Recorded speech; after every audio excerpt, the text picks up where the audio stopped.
Well, good morning and welcome to Alcohol Action Ireland's Breaking the Domino Effect webinar.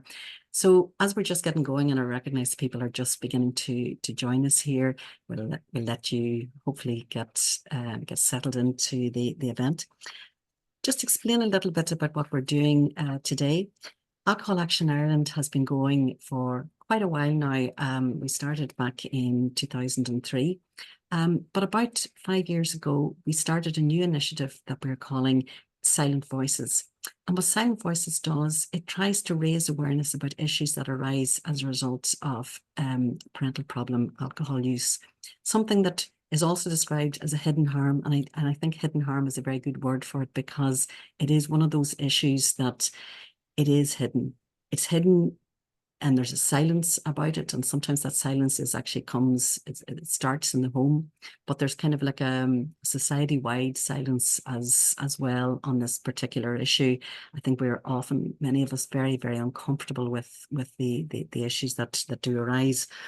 But in 2009, 3 individuals came together within Alcohol Action Ireland, and their names Marion Rackard, Barbara Whelan and Carol Fawcett. And they launched this particular initiative. And at the heart of it was using and sharing and listening to the stories that were coming from lived experience.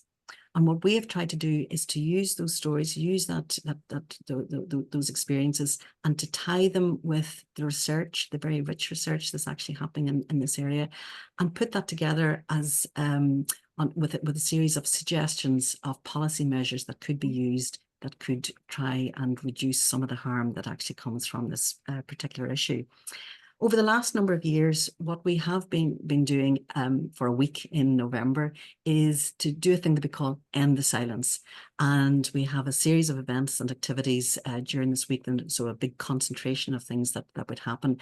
And this year, we have had 2 webinars and a live event, which was actually on Wednesday this week in the Mansion House. We've also had a podcast that we launched at the start of the week.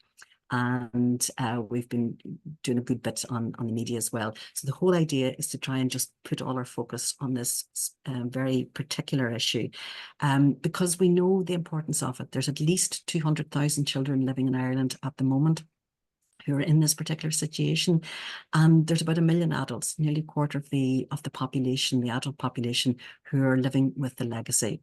So our event today, we look at different things. Sometimes we look at education, sometimes we look at social work, sometimes we look at services and the mental health perspective. But our focus today are on what are the measures that could be taken or could be put in place that would actually help children right now, today. We've called it Breaking the Domino Effect, because we recognise that if you don't do anything, if you just leave it, there can be a domino effect. There can be an impact that affects the child at the time, later on into their childhood, later further on into their adulthood, that maybe doesn't emerge until something else kind of happens. Maybe it's at the first job, maybe it's the first relationship, maybe it's leaving home. But some of those issues can really bring things to the fore. And what we're trying to do is to stop that knock-on effect. So we have a lovely panel, I have to say, a really, really nice panel this morning of speakers. And I'm particularly pleased, actually, our first speaker is Hilary Henriques. And my reason that I'm just particularly pleased that Hilary is joining us is that Hilary was very instrumental in helping us getting going with Silent Voices and using the experience that she had from Nacoa in the UK. But I'll come to that in a wee minute. Before we actually start with our speakers, I'm going to hand over to our chair for this morning, Caroline Jordan from Tusla. Caroline is the National Policy Manager in Family Support and Social Inclusion, which is a long title indeed, and I know you're covering an awful lot there.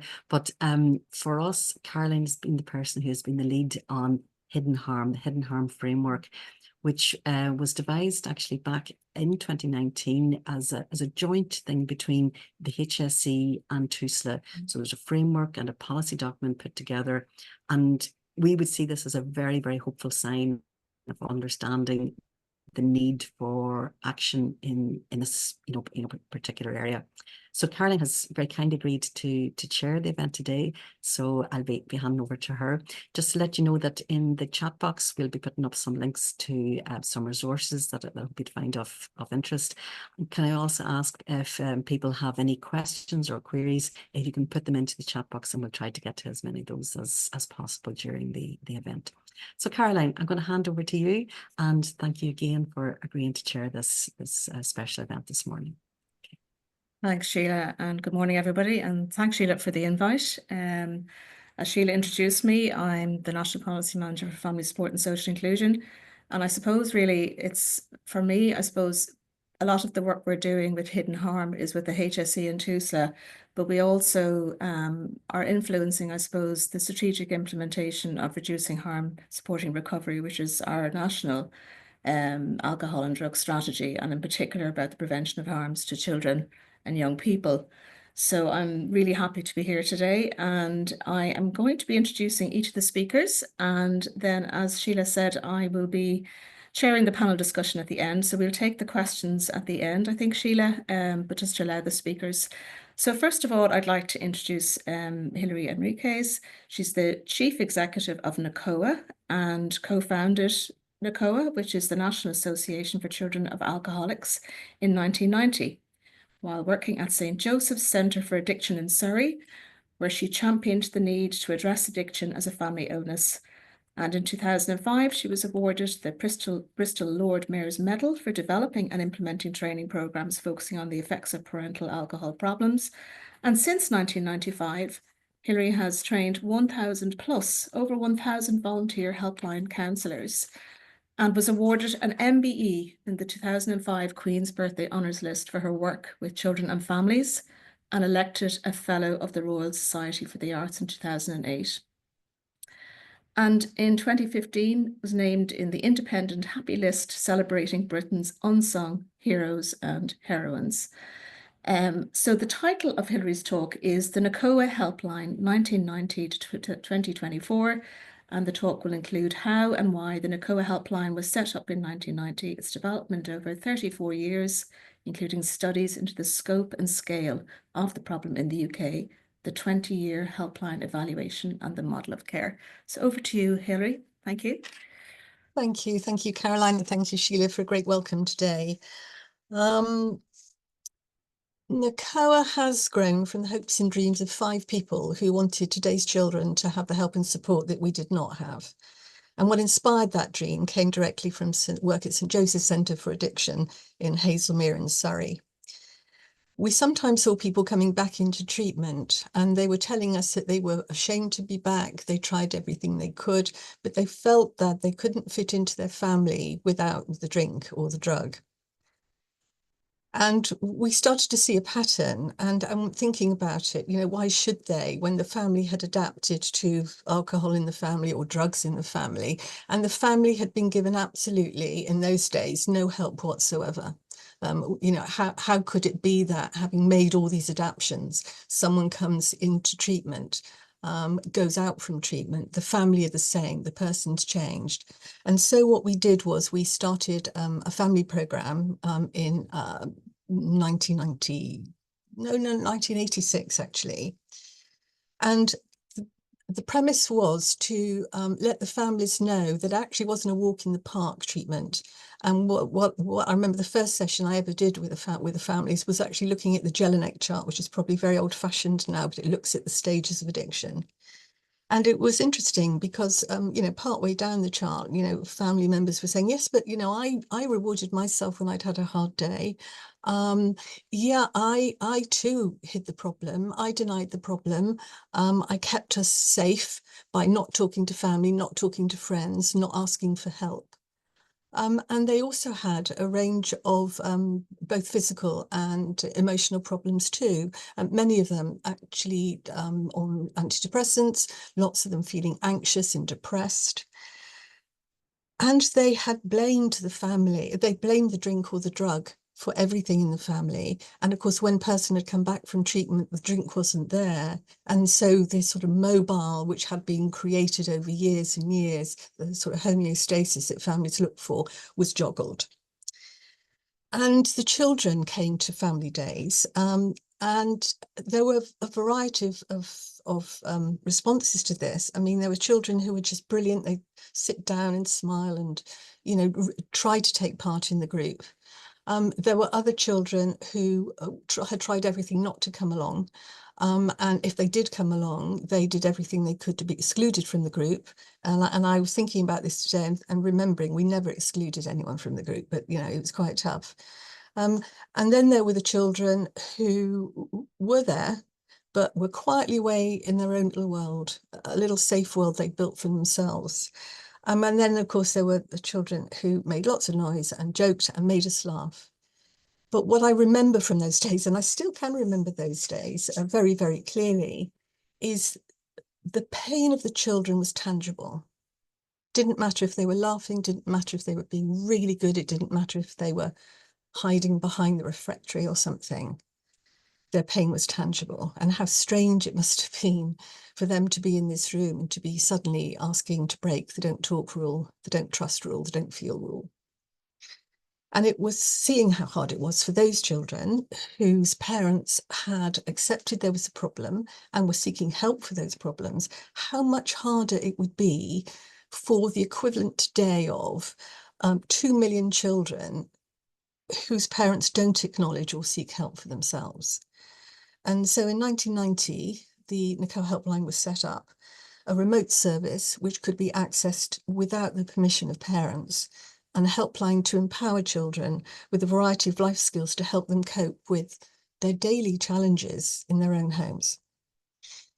Challenges were reported to be in all areas of a children's life, from school life through to behavioural problems and compulsive disorders, in a Nacoa research study into the scope and scale of the problem in 1992.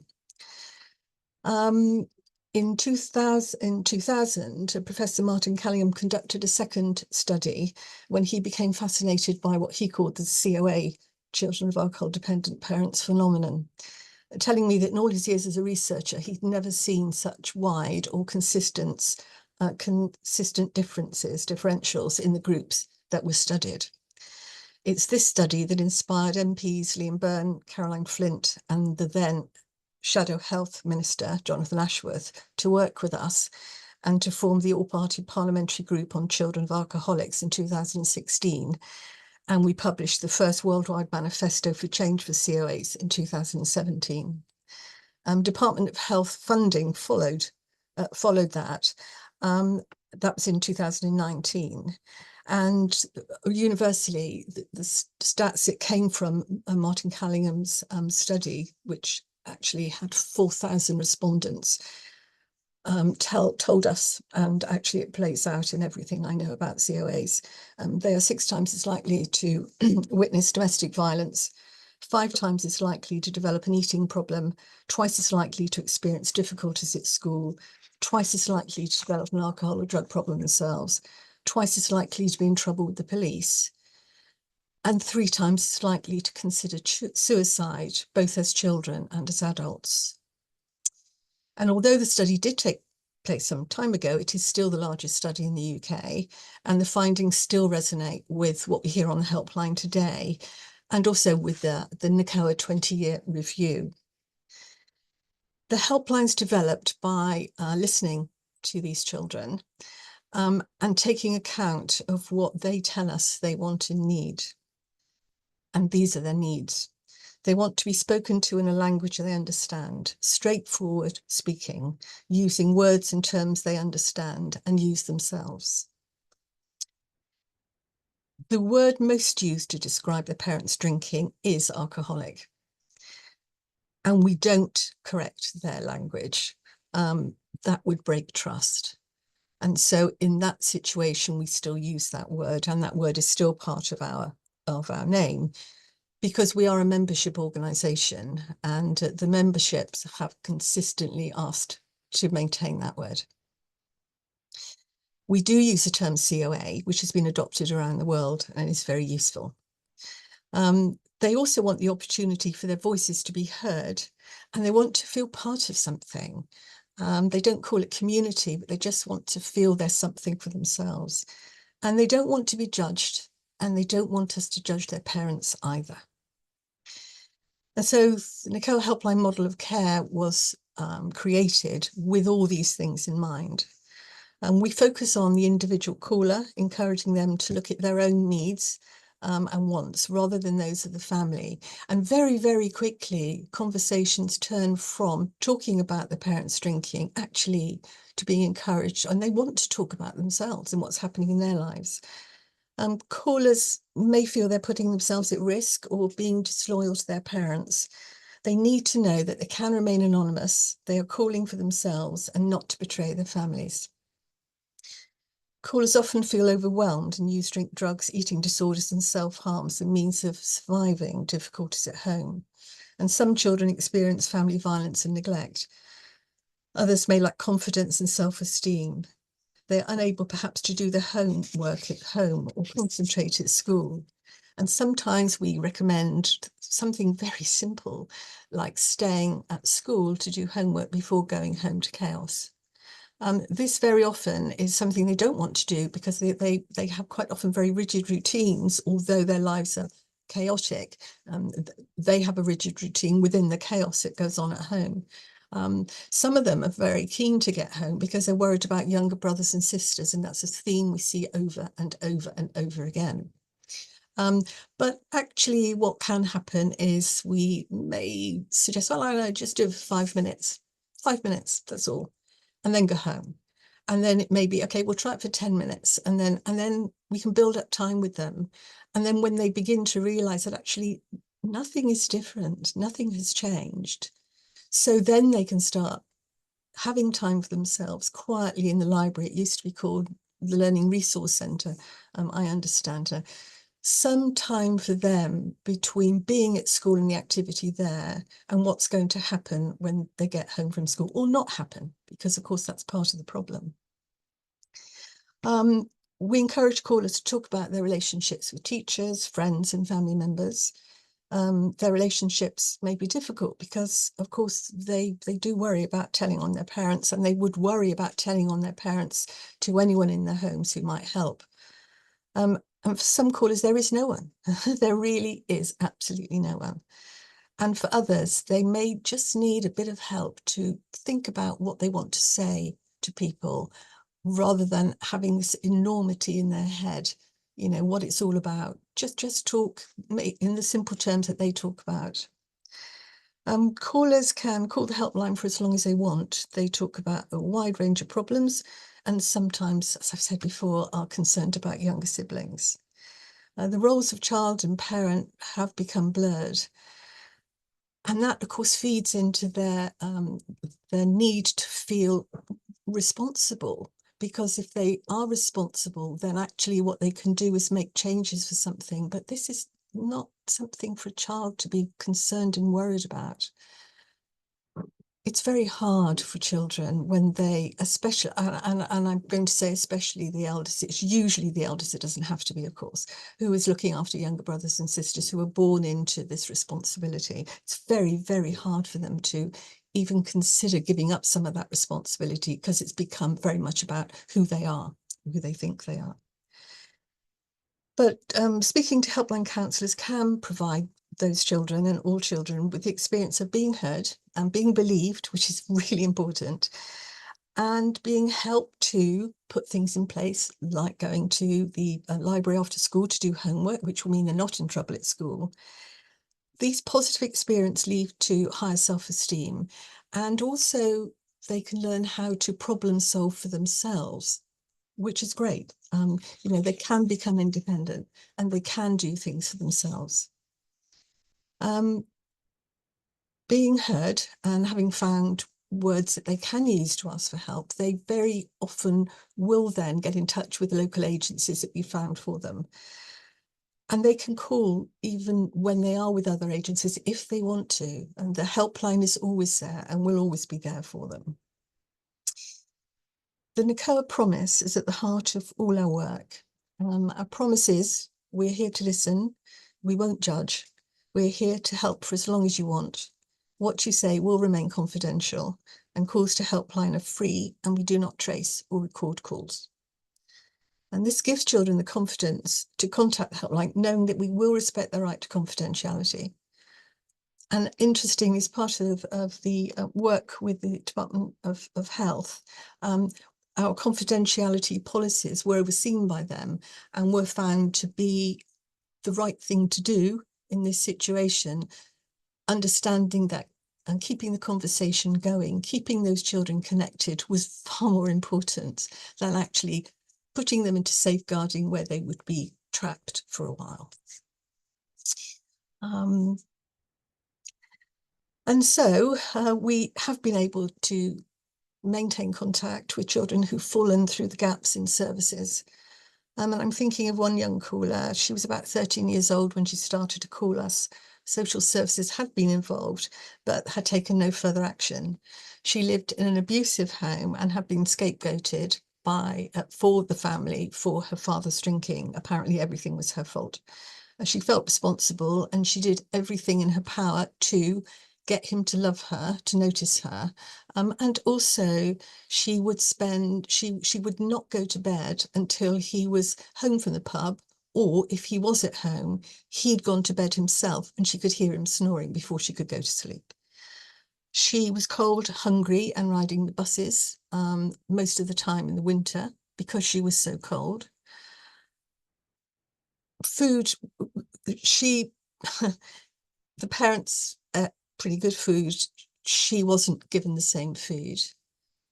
Despite the fact this family actually had no money problems whatsoever. Other agencies that we found for her were coming and going. We once rehearsed with her how she could talk to a worker at one of these local agencies, because she had disclosed to us that she had been abused by a postman when she was young.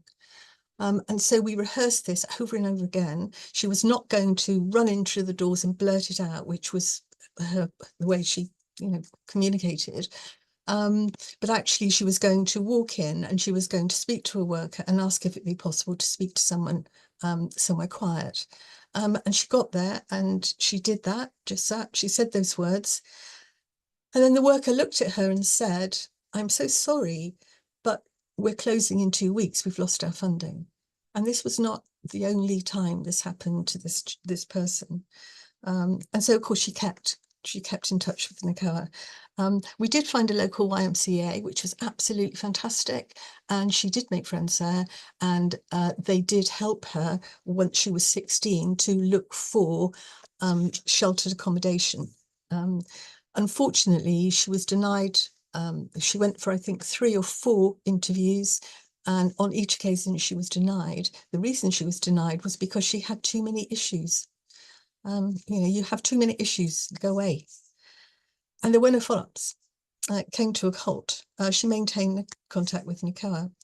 And I think probably out of a bit of desperation one day, and I remember took this call, I remember suggesting getting in touch with her MP. I mean, pretty much because we've been working with MPs then. Actually, I remember Jonathan Ashworth visited one day, and this young girl had made, I think they're called loom band bracelets, and she'd made lots and she'd sent them in and we wore them, and he wore one. And there was actually a photograph in the newspaper, I think, of him wearing one of her loom bands. So, yeah, MPs are good people too. So we didn't send the letter, which, was her choice. It's not ours. And then one day, completely by fluke or perhaps serendipity, her local MP was touring her area in a roadshow bus.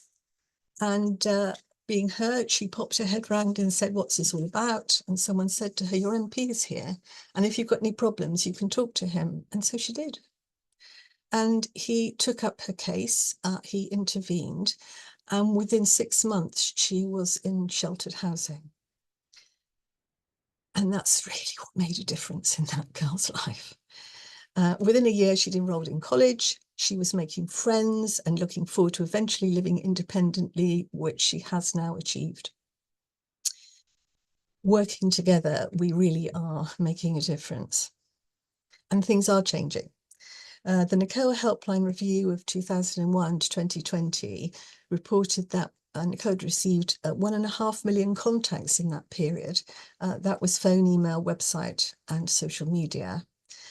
The helpline had been contacted directly over 370,000 times, and there had been over 1 million visits to the website. From 2016 to 2020, Nacoa social media platforms had generated 220,000 additional contacts. And in the same years, 90% of people who contacted Nacoa found us through our website, 45%, and through social media, 44%. And more COAs are now contacting Nacoa. From 2001 to 2005, a third of those who contacted us were COAs, whereas between 2016 and 2020, it was then approaching nearer 2/3. It's now about 75%. And more people are talking about the issue. And one of the most consistent findings is that a quarter to a third of those contacting us over the past 20 years have told nobody else about the problem. However, it's encouraging to note that this figure has reduced from almost 40% and suggests a growing number of people now feel more open about discussing the issue with others. And we believe that this has been due to the ongoing work of Nacoa and the formation of the All-Party Parliamentary Group, and the extensive media campaigns, and in particular COA Week. However, not all change is good. And through our schools outreach programme, we learned that an increasing number of schools do not now have library or a similar space for children to do homework after school, or simply to stay some quiet time before going to, the chaos. And contacts continue to grow. In 2023, there were over 34,000 helpline calls, rising from 31,000 the year before. Over 100,000 visits to the website compared to 50,000 the year before.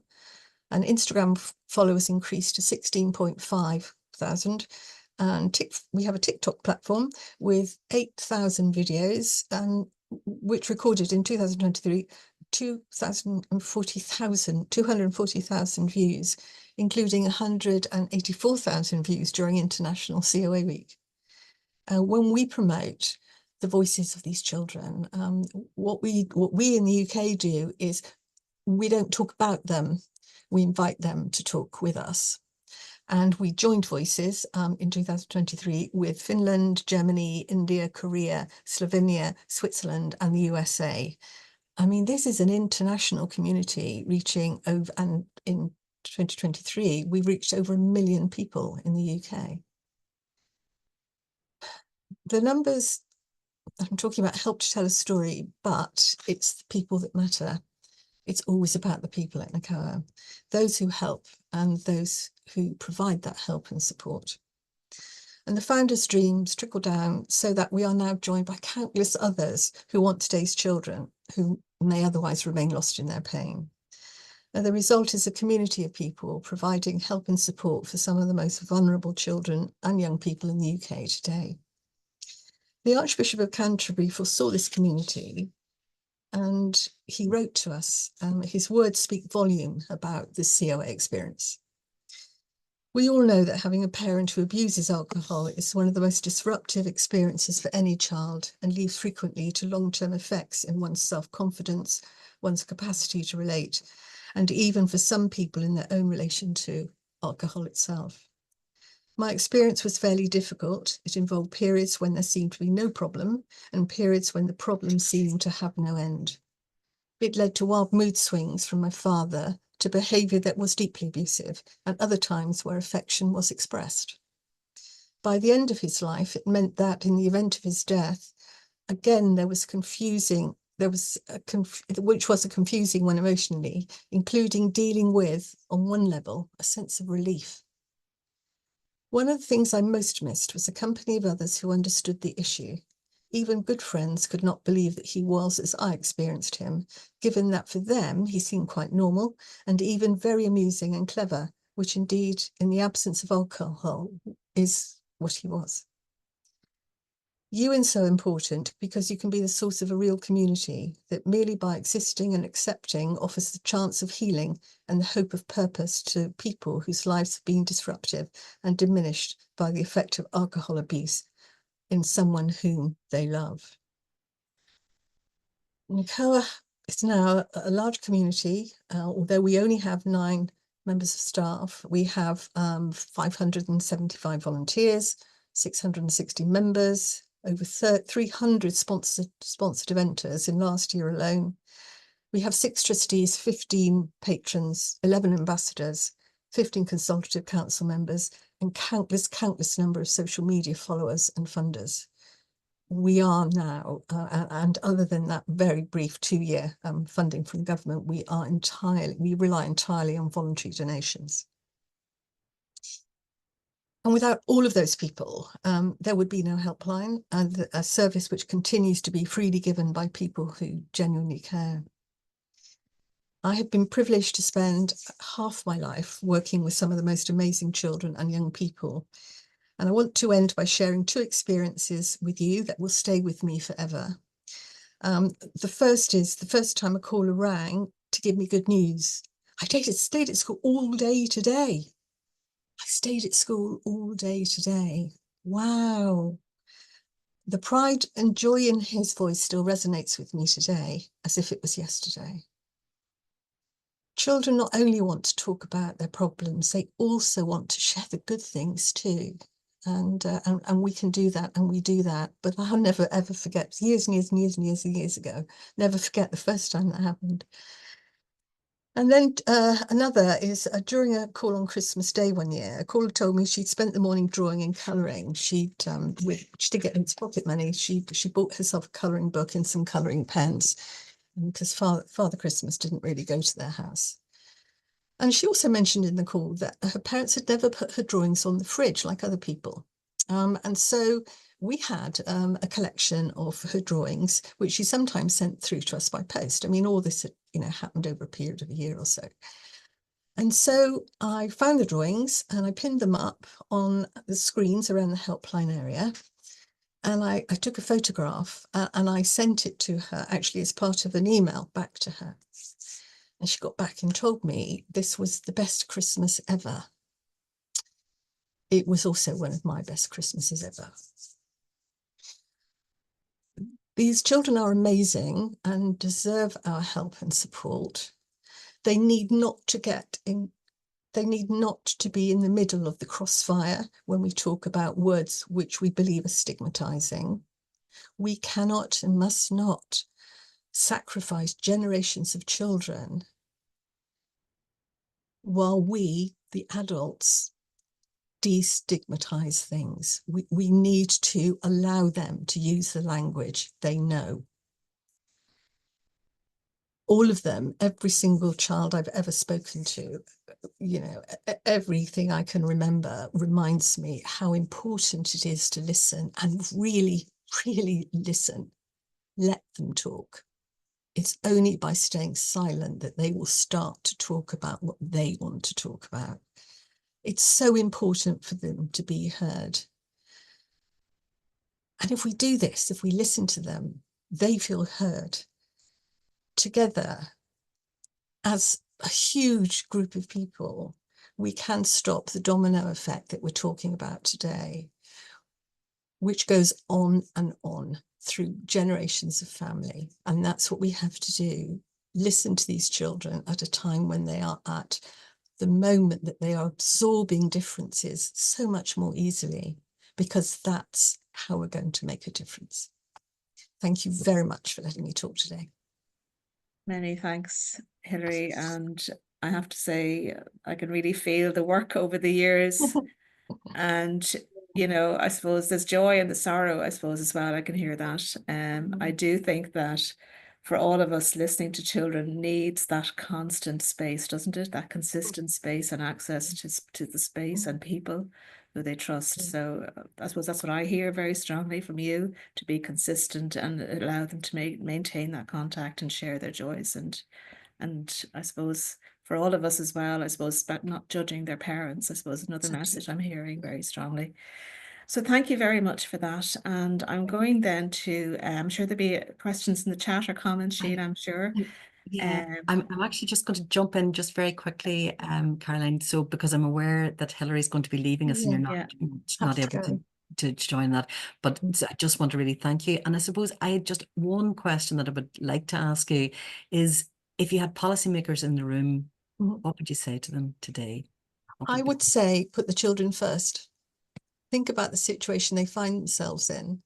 The reason we set up the helpline was because it was a remote helpline, which actually now is more than just phone and email. It's lots of other things too. But it's because it does not rely on the permission of their parents. That's a very powerful message. Thank you. Thank you. Thank you. Going to leave So, you. hi, Hilary. I'd like to introduce Dr. Hannah Todman. Hannah is a registered social worker with 14 years of frontline practice experience, a practice educator and workforce development manager for Stockport Family Children's Services.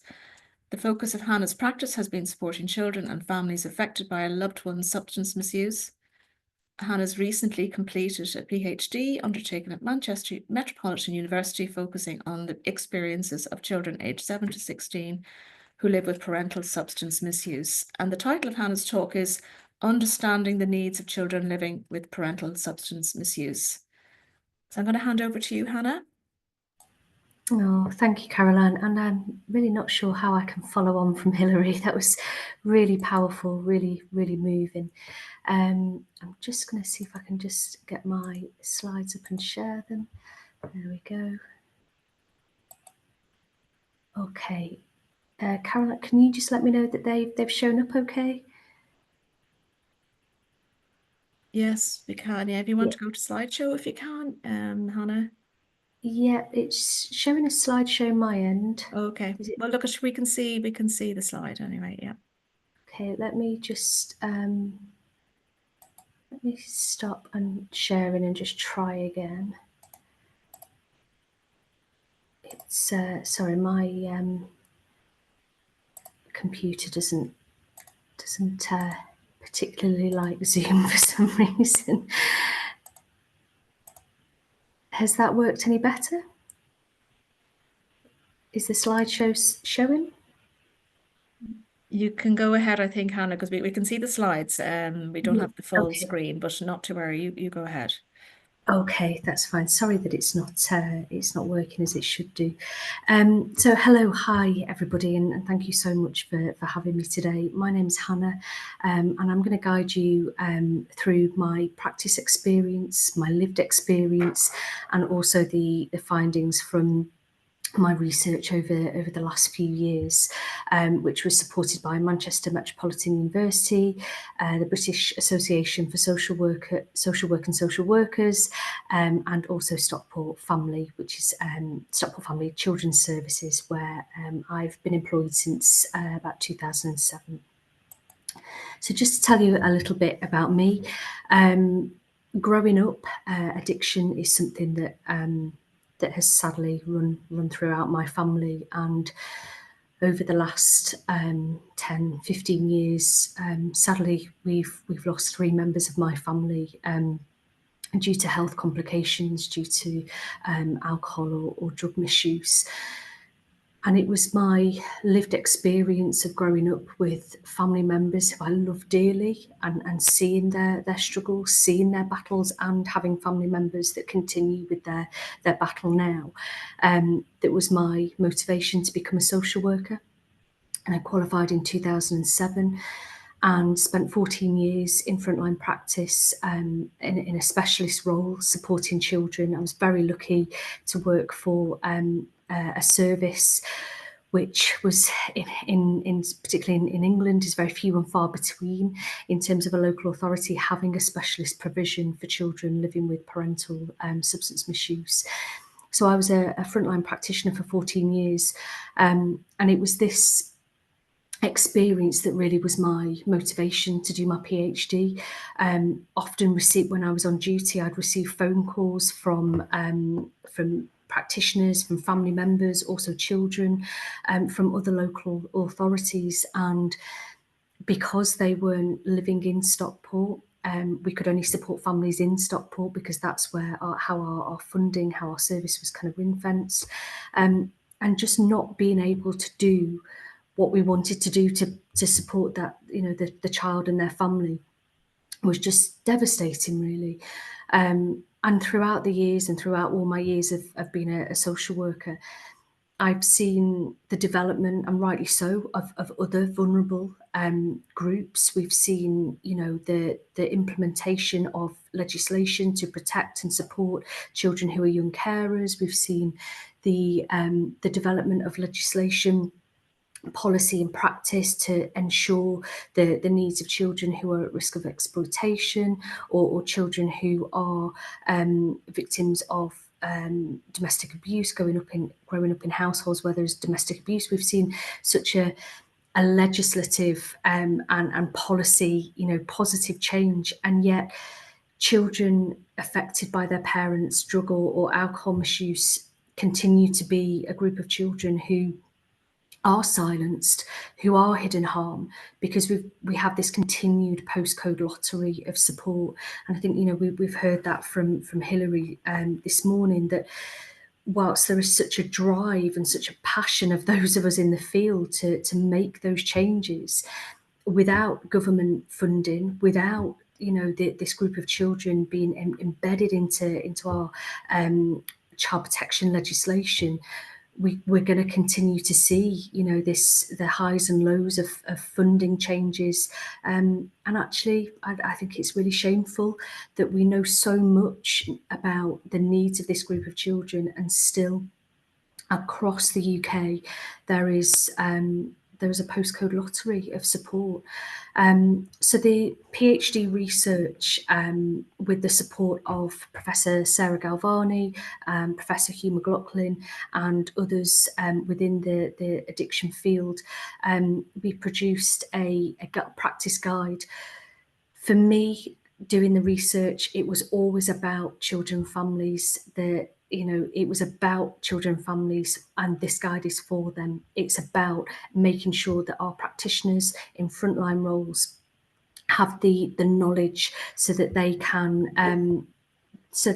provide the right interventions at the right time to safeguard children.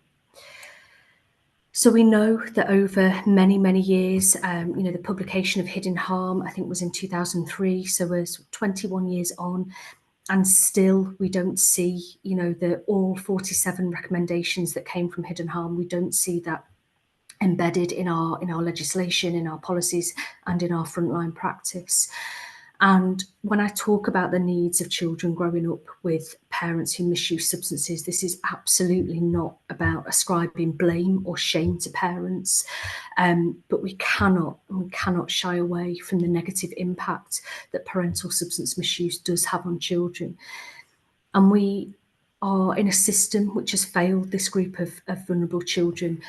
We don't have legislation that protects and ensures that every local authority, every local government has to provide and fund services for these children, hence the postcode lottery of support. We're very much reliant on the voluntary sector when other, vulnerable groups of children are recognised in legislation, and therefore local authorities, local governments have a statutory duty to respond. And I think the consequence of this system that fails to protect this vulnerable group of children is no more evident than in safeguarding practice reviews. So in England, and I'm sorry for those outside of England, I haven't got data for Ireland, Scotland, Wales. In England, where there has been a death of a child, or where a child has suffered a significant injury, where there are concerns that that injury or the death of the child was in relation to neglect or abuse, a local authority will undertake what used to be called a serious case review. They're now safeguarding practice reviews. Those reviews are then submitted to the Department for Education. And about every 2 to 3 years, a group of researchers, sometimes led by Sidebotham, sometimes led by Brandon, all part of the same group. They analyse the data that spans, those 2 to 3 years. And I think we're up to about now our 8th or 9th report. So we're looking at, so I'm not very good at maths, but we're looking at around 20 years of data. And time and time and time again, what these reports highlight is that parental substance misuse is a primary factor, is one of the 3 primary factors in the significant injury or death of a child. In 2016, the report highlighted that almost half of all safeguarding practice reviews, parental substance misuse was recorded as the primary factor. What that data doesn't include is those incidences where perhaps domestic abuse was highlighted as the primary factor and parental substance misuse the secondary factor. In 2020, which was the last report to come out, obviously I think there's been a delay in the most recent one because of COVID, but this was the first time that the data was split into 2, where it wasn't just substance misuse, but divided into alcohol misuse and drug misuse. And again, maths isn't my strong point, but 36 out of 36% is more than 47. So we're seeing a massive increase in the number of children who have been significantly injured or where a child has lost their life. And parental substance misuse is the primary factor in the review, in the safeguarding practice review, in terms of the investigation for that child. And again, these figures are likely to be a huge underestimation. And Hannah, I'm just going to interrupt for one wee section because I think your slides aren't moving forward for the so okay. You see the way you have slideshow, and I think actually if you click start from the beginning or start from your current slide, I think they will come up. Do that. Okay. Has that come up now? Are we on to the quote from Gabor Mate? So I actually don't see any slides just at the Okay, moment. I think what we might have to do, just because I don't have a Zoom account, so I think I've got the very basic version, I think. I might have to just pass over and ask you to take control if that's okay. So if you stop sharing on your thing, and I'll share here. Yeah. So I've stopped at my end, I think. Yeah. Okay. And can I just check, do people see my screen at the moment? Yeah, we can see it now. Okay, so you can see safeguarding practice reviews coming up. Yeah, and that's what, if we just move on to the next slide. Yeah. Sure. Okay. Apologies, everybody. No, you're okay. Listen, and if it's okay with you, maybe what we could do is we could circulate the slides afterwards as well, so people will see what we're saying. Absolutely fine. So sorry everybody, the challenges of online technology. My local authority doesn't support the use of Zoom, so we only really use Teams, so I think that's why it's a little bit problematic. So just sort of moving on from the safeguarding practice reviews, there's been a lot of research that has been done in terms of how social workers, child protection, frontline children's services, social workers are not equipped to support families where parental substance misuse is a significant safeguarding concern. And what we know, certainly in England, is that substance misuse is not included as a occasionally you might get the odd module, but predominantly across England, universities do not include substance misuse or the impact of parental substance misuse on children within their social work degrees. And given the data that we know from safeguarding practice reviews and the number of children open to children's social workers, I just still find that astounding, really. Lots of local authorities still don't have parental substance misuse embedded within their core child protection safeguarding training. I know that because I've been doing some training with lots of other local authorities across England, because they have no provision themselves. And I think without training, without knowledge, it means that our frontline practitioners are not equipped with the knowledge of how we can assess risk and how we can identify the needs of children in homes where parental substance misuse is a significant safeguarding concern.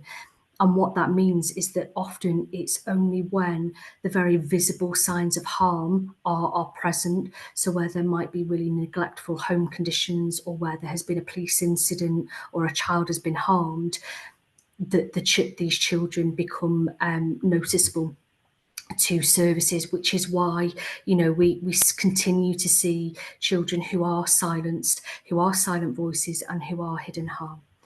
Next slide, please. So in terms of the role of frontline practitioners, whether you are in early help, whether you are social workers, whether you work in, you know, youth justice services, in whatever frontline role you are in, it is really important that we all have knowledge of substances, that we know, and this is an image of a drugs wheel. I think this is the Australian one because the UK one's very complicated to understand. But what this will show, the outer ring is the substance, the inner ring is then the behaviours associated with that substance. And especially when parents are using multiple substances, it can be it's really important that we understand how that parent may present under the influence, because if we don't know how a parent would present, how do we know what life is like for that child? So some really important questions that the practice guide guides you through is, you know, what do you know about the substances? How is it used? How would somebody present under the influence? And let's really think about our judgment about substances as well. For example, are we likely to respond differently to a parent who is using heroin, for example, as opposed to a parent who is misusing pharmaceutical opiates such as codeine? The overall, although there are some slight differences in terms of additional risk factors, the overall presentation of that parent would be no different. So it's about understanding what the child will see. Next slide, please.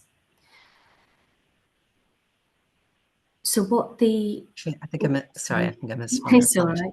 So what the practice guide does is guide you through questions. These are questions that we need to know the answers to. These are not questions to sit with a parent and go through, you know, one by one, but we need to know the answers to these questions in order to have an informed assessment of risk. So we need to know about the substances, what's being used, is there polysubstance misuse, where do parents use, and where are the children when parents are using. You know, I've worked with families who have taken very young children to homes where there is multiple adults using substances, where children have picked up a crack pipe or a lighter that's been used to smoke heroin, and they've suffered burns to their fingers and worse. We also need to know the time, you know, how often is a parent using substances? And well, especially when we think about the school holidays, Christmas holidays, summer holidays, you know, where are children if parents would ordinarily use during the day when children are at school? So it's all of that curiosity. We need to have compassion and the connection with parents. We need to work in a shame-reducing way and in a trauma-informed way, but we mustn't shy away from the challenges in terms of exploring these difficult questions with parents, because the needs of children are too great. Okay, next please. Just over the next 5 minutes, I'm just going to share with you some of my practice experience and also the voices of children, provide an overview of the risk and protective factors that the research has highlighted, and then I'll come to an end. I think I've got until 12. I know we're running slightly over, but okay. Is that all? Is that okay? Brilliant. Okay, so next slide, please. You know, listening to Hilary, what was, you know, really powerful, and I think what really shone through was that children have a right to be heard. Children have a right to have that creative space where, you know, it just absolutely broke my heart thinking about the child that Hilary talked about, where she'd gone to talk to a professional, and then they said, actually, in 2 weeks, our funding's going to be cut. And I think, you know, how many children have had that experience where they've built up a relationship with a practitioner, and then that service is no longer available. I've been really fortunate in my role to work within a service that's had consistency, but we haven't been able to keep that service going in how it used to be. We used to have 8 practitioners, specialist practitioners, who worked across our local authority, and due to funding cuts, and you know, we've survived as far as we could, but we're now down to 2 practitioners for a whole local authority, which is just, you know, heartbreaking. Working creatively, you know, children have a right to be seen, heard, listened to, believed and valued. And when we work creatively and therapeutically with children, it's only then that we can truly understand the totality of their lived experience. This was a young person, Rue. She was aged 8, and we did a creative piece of work that was, if alcohol or drugs could turn into an animal, what would it look like? And first of all, she drew Billy the fag, which was her word for cigarettes. Then she drew Grey the beer elephant, and she started to tell me that when the grey elephants were around, it was really frightening, it was noisy, there was stomping, there was fighting. She really didn't like it. I asked her what the weather was like and what it felt like when the beer elephants were around, and she said, "Oh, it's like lightning. It's like thunder and lightning all the time. I never know quite what's going to happen." But she said that's not the worst of it. The most scary part is when the chemical tigers come into the house. And she explained through this character, she didn't know what drugs were being used, so she used the term chemicals. And she said that the chemical tigers would come into the house. They were men that often came into the house with baseball bats. They were often very scary. And she said that they would be asking her mum and her older brother for money. So from this exercise, we can start to kind of make some, you know, professional judgment there that, you know, these were drug dealers coming to the house. But the most frightening thing for Rue was that she would often be sat at the top of the stairs looking down into the living room, and she would see the chemical tigers, these men, come into the living room. They put the chemicals in her mum's mouth. I don't know what those drugs were, but her mum would go to sleep and she would see these chemical tigers abusing her mum. Her mum was, through the work that following this creative piece of work, what transpired was that mum had a significant drug debt, and the dealers would come into the house, they would drug mum, they would rape mum, and Rue and her siblings knew this, they saw this. At that point, we were able to remove the children and mum to a safe space, to a safe place in another local authority to keep the family safely together. This wasn't, you know, the children didn't have to be removed from mum's care, but we needed to get the family to a place of safety. Before this session, nobody knew the totality of what was happening in that house and what Rue was seeing. And I think, you know, the clear message is that if we can't listen, if we can't provide the safe spaces in order for children to share with us what life is really like for them, then we can't understand the totality of their lived experience. And if we can't understand the totality of their lived experience, we cannot have an informed assessment of risk and of the needs of that child. If we cannot listen, we cannot understand. And if we cannot understand, we cannot safeguard. Okay. I know the slides are going to be sent to you, so I'm just going to skim over the next couple, just because I'm conscious of time. We really need to understand the impact of parental substance misuse, not just in terms of what's happening in the child's immediate home environment, but the wider systems, the impact then of parental substance misuse on children's education. These risk factors that are highlighted on the screen are all what children have shared, and it's all in the Basel Practice Guide. Children have shared that they were, you know, at risk of being homeless. There was threats of violence. They were victims of bullying. They felt isolated. That there was nobody they could turn to in their family or in their community. Next slide, please. What we also need to understand for policymakers, for frontline practitioners and everyone on the call today is that the impact of parental substance misuse doesn't reduce as children grow older. The impact simply changes.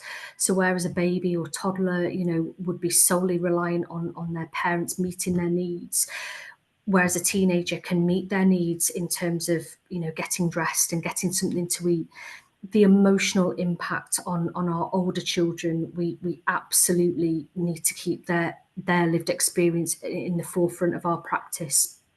And I've worked with many children over the years, children who have tried to seek solace in the community to escape their home life, children who have tried to meet their own emotional needs and have been exploited, who have been groomed into gangs, children who have been the victims of criminal and child sexual exploitation.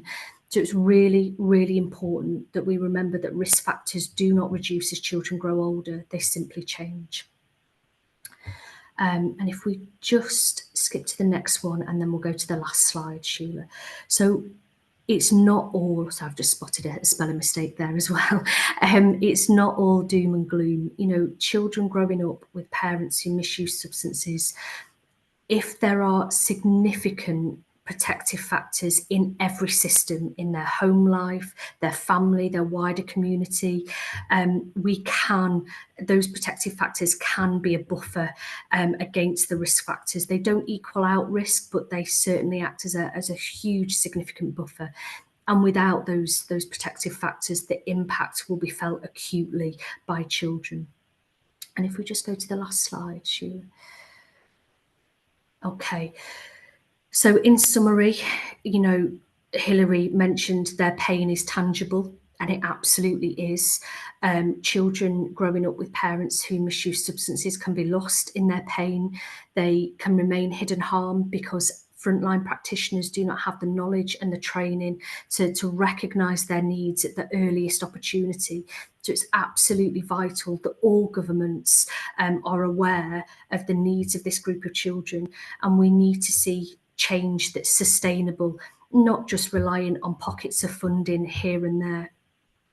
There's two resources on the links for the slides. One is the practice guide for frontline practitioners, and the second is a research journal published by the British Journal of Social Work this year, where I kind of go into more detail about what I've shared today in terms of those political challenges that we face. We all have a responsibility to respond to the needs of this group of children, and the fact that webinars like today are happening, brings me hope that we continue this momentum of change. Children have the right to be heard. They have the right to specialist support that is not time limited or only dependent on whether their parents are engaging or not. Thank you very much for today, and I'm really sorry for the tech issues and happy to stay till the end to take your questions. Many thanks, Hannah, and thank you very much for sharing your knowledge, your experience, your lived experience. It's really valuable. I think the resource you've shared with us is really good to see, and I think it'd be really valuable for any practitioner, I think, as well as social workers. So I would encourage everybody to look at that. It very much resounds with the promotion of hidden harm that we're doing, and I think our practice guide and strategic statement, I don't know if you had a chance to look at it, Hannah, but I think very much it builds on that work, and really appreciate you sharing that with us today. I'm going to then move, thank you, and good to have you stay to the end as well, Hannah, that's brilliant, thank you. Fiona, I'm going to introduce you now, and I know Fiona actually as a colleague as well, and just to say, Fiona and her organisation Familibase hosted a conference last year on hidden harm, and those resources are being used currently because we had a really good day. So Fiona Kearney is the CEO of Familibase, a one-stop shop of supports for children, young people and families in Ballyfermot, Dublin Town. Fiona has over 20 years experience working in addiction and children's services, both community and statutory. She completed a Master's in Education in 2017, where she looked at the impact of substance misuse on children and young people and the intervention supports that impacted and supported them in their lived experience. She has been involved in the design, delivery and management of service for children and families impacted by family substance misuse or hidden harm. And with a deep understanding of the challenges facing children and families, Fiona has been a driving force in integrating hidden harm best practice across the organisation and chairs an interagency group in Dublin 10 to explore how we could enhance our practice across the community. The title of Fiona's talk is Familibase, a one-stop shop of services and supports for children, young people and families in Dublin 10. So I'm going to hand over to you now, Fiona. Thank you very much, Caroline, and thanks for having me here. I'm just going to share my screen here. Okay, that's there, is it?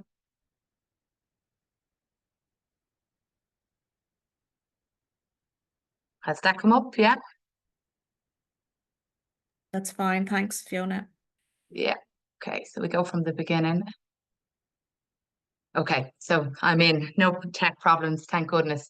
Okay, so I'll go through this just to say my presentation is very much based on practice and the learnings we've had from practice. But I suppose with everything we do here in Familibase and that I've been trying to do in terms of hidden harm work, we're trying to speak practice to policy because, you know, we constantly listen to what the children, young people and families are telling us. We've learned a lot ourselves about what we've done right and wrong over nearly 20 years of doing this work. And then we're trying to bring that learning into spaces where it can have an impact on policy. So, yeah, I'll start off by just talking a little bit about Familibase and then I'll have to go back because the context matters. Okay, so Familibase is a one-stop shop of services and supports and we're very lucky. I suppose we're a community-based service in Dublin 10. We have a purpose-built community building. We have a fabulous building that's right in the middle of the community and we're very loud and proud about the work we do and really out there. We're not hidden in the back of a community centre somewhere. We're out there talking about the work and trying to bring our children out into the visibility and all of the things that they need as well. I suppose we're an integrated service in that we have lots of services and programs and lots of different funding streams, but it's integrated. There's one referral into Familibase, and when a child or a family gets referred, we look at all of the needs of all of the children and all of the family at that one initial stage, and then the assessment is a family assessment. There's access to a range of services here, and we say from womb to tomb because we're working with little babies right up to grandparents. We have a multidisciplinary team here, which we're very lucky. We have childcare practitioners, we have family support workers, we have psychotherapists, we have youth workers, we have artists. So we're very lucky with the range of different I suppose, experience and expertise that we have here. We have it built into our structure, and this is something we learned over the time.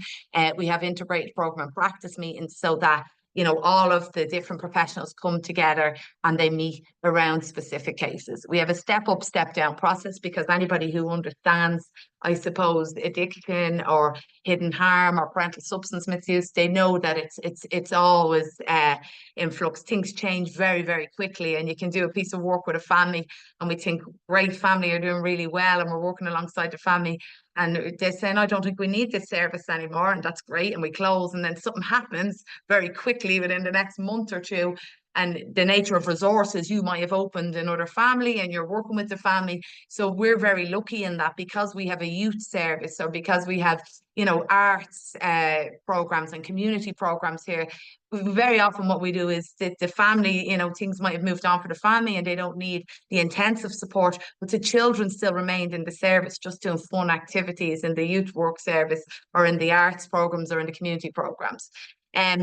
I suppose providing services to children and families impacted by addiction is a core part of our service. It's not the only thing we're funded to do, but I suppose what we have done, and you know, it's something to do with, I suppose, where we started, and that's why I'll go back a little bit. We have integrated that into all of our practice, and that's the goal. You know, all of our services now has a lens on for looking out for children and families and minding them children and families, and then being able to, when we do screen or assess and realise that there are issues with addiction in the family, then we kick in with what supports are needed. Okay, so just to go back really quickly and, you know, just to talk about where we originally started. So in particular our hidden harm work. So in the early 2000s, the social work department in Dublin 10 had ring-fence funding to respond to children and families that were impacted by addiction. Following an evaluation, I think it was Trinity that carried out that evaluation in 2004, there was a recommendation to move these responses to a community service. The feeling was that it wasn't as effective.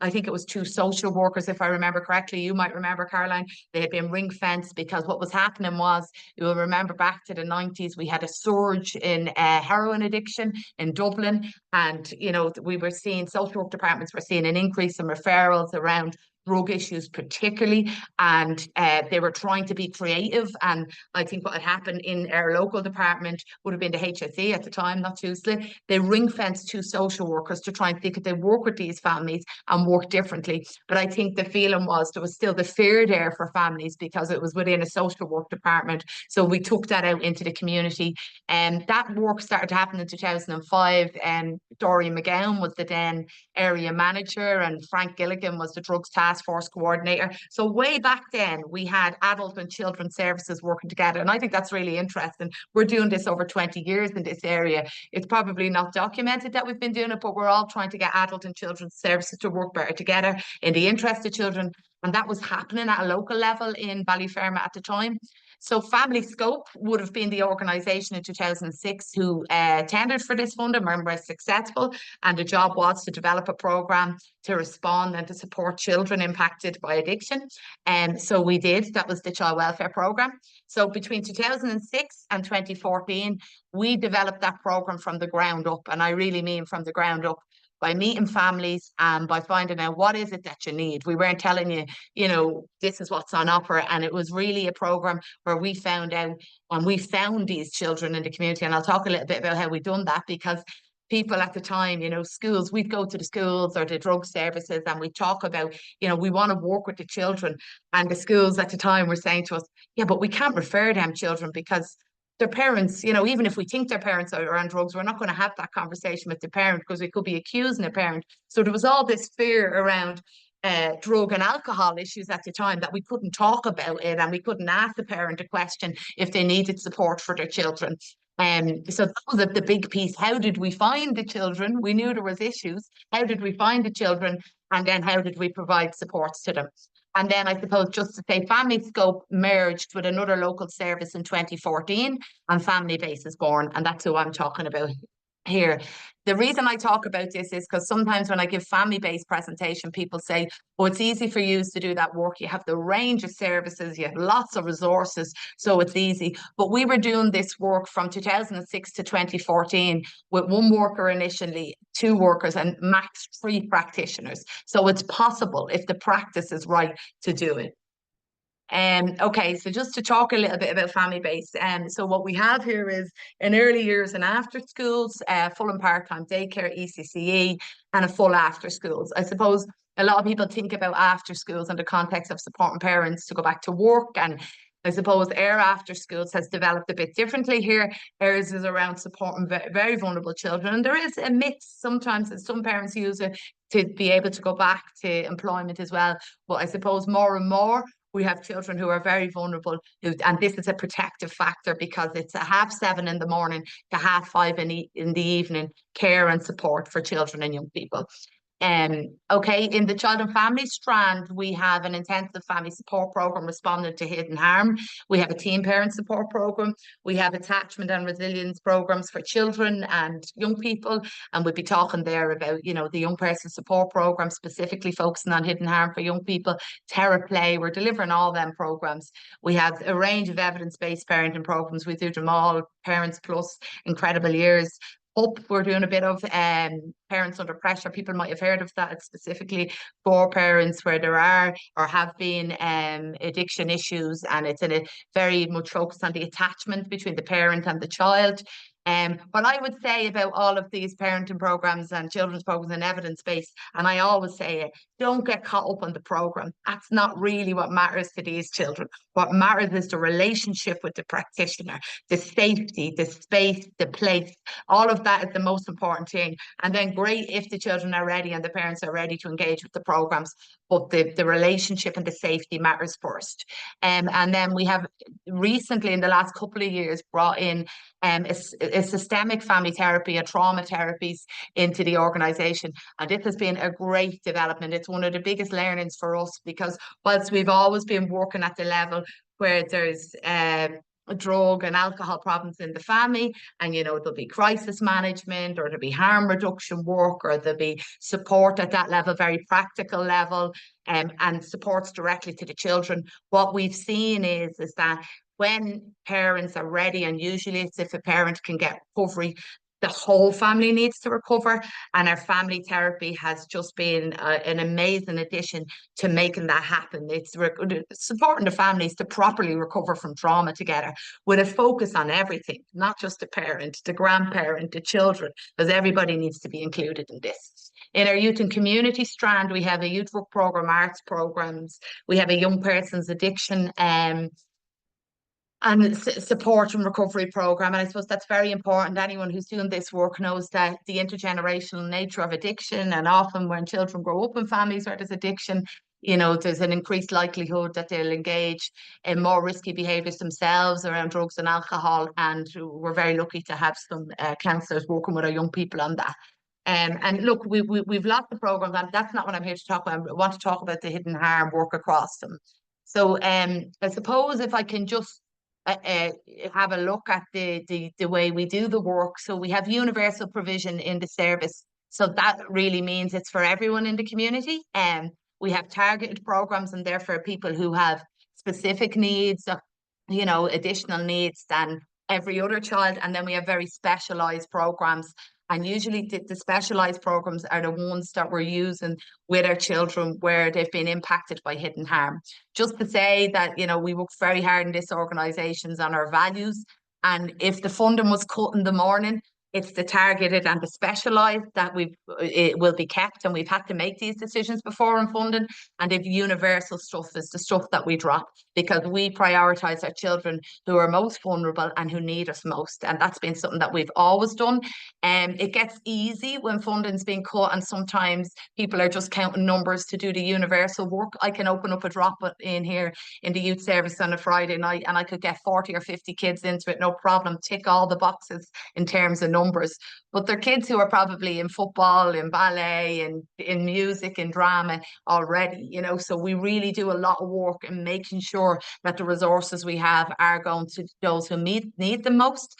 But what we do say is, when you can do universal, targeted and specialised together, it's brilliant, because children just get to be children, and young people just get to be young people. You're not just here because your ma uses drugs, or your dad's on crack, or your dad is drinking over in the park. You're here because you're a kid, and there's loads of kids here. So that's important when we can keep it, but we've lost it in places because of resources. Okay, so I just want to talk a little bit about I'll go back there. The intensive family support program, because this was the program that we got in Family Scope when I went back. Really, we called it the Child Welfare Program at the time, the name change.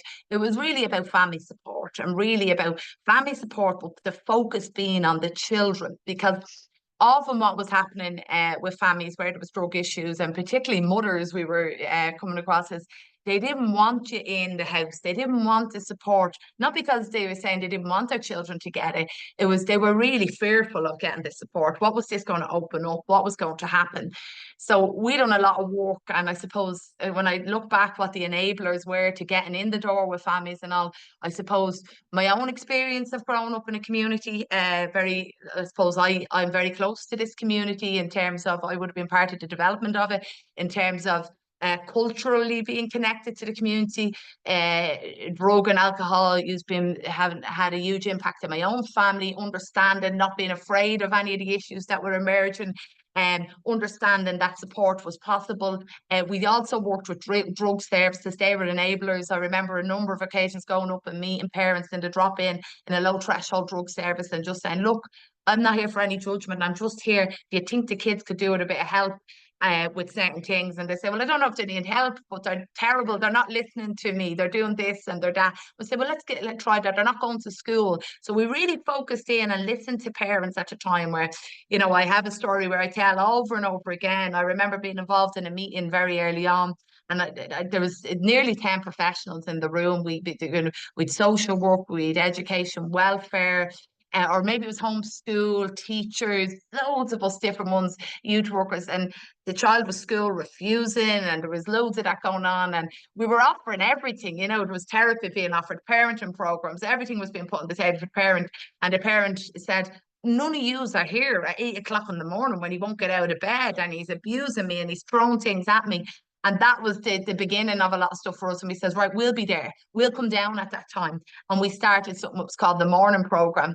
And some of that was about for supporting parents because the children were school refusing. And that, but some of it was about children who really wanted to get to school, but things were so chaotic in their home, they couldn't get to school. So we were going down, we were making sure that they had lunches, that they were out the door, they were in their uniform, or lunch money. And I remember having arguments with schools at the time. They're like, you can't be giving them money to go to school. I said, I'm not, I'm giving them money for their lunch, because every other kid is getting money for their lunch on Friday. So we were doing real innovative things at the time. We were challenging a lot of our own.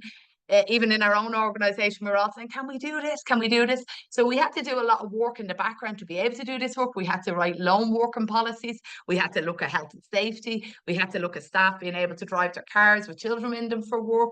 We had to look at how we were spending our programme budgets and all of that. So there was so much happening in the background for us, but we were developing from the ground up. And I think that was really important.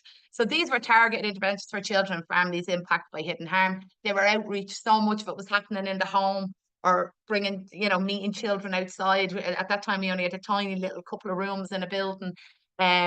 So much of it was in the community. It was holistic, whole family approach. So we might get the referral at the time for the 13-year-old or the 10-year-old boy, but they'd had a 2-year-old sister or a 15-year-old brother. So we were looking at all the children, because if one child was impacted, they were all impacted. So that was very important to us.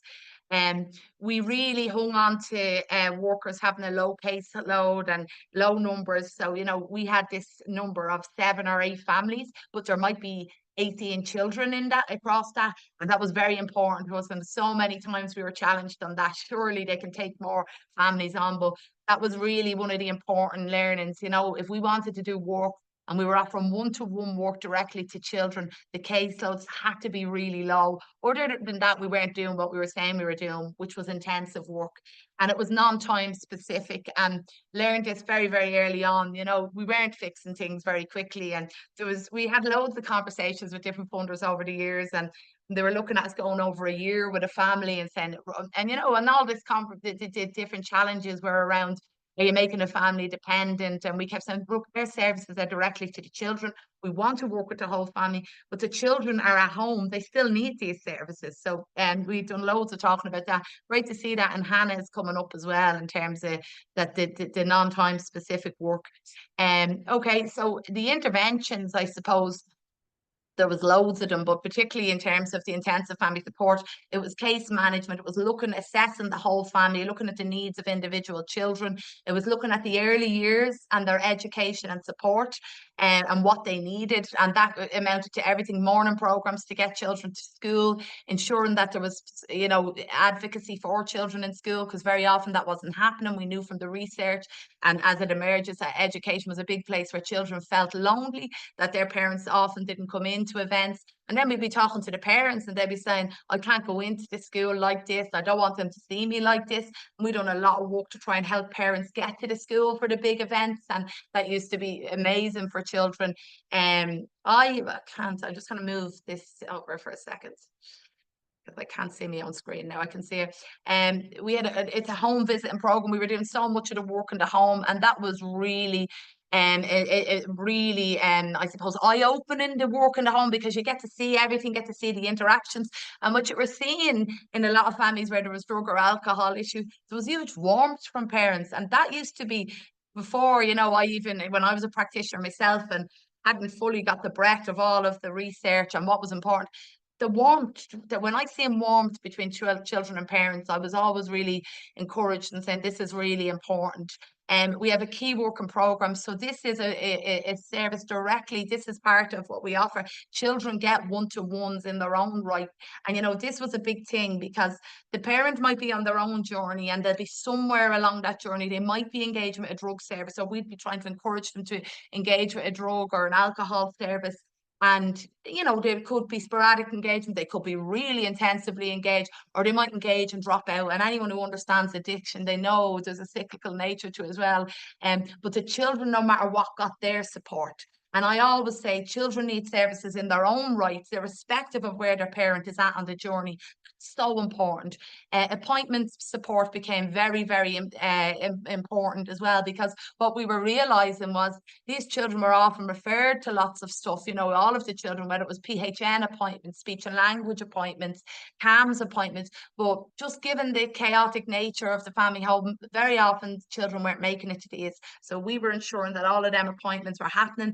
We were doing our very best to get mums, or it was mostly mums, some dads over the years, to get them to the appointments. But if for some reason we couldn't, we would ensure the children get to the appointments.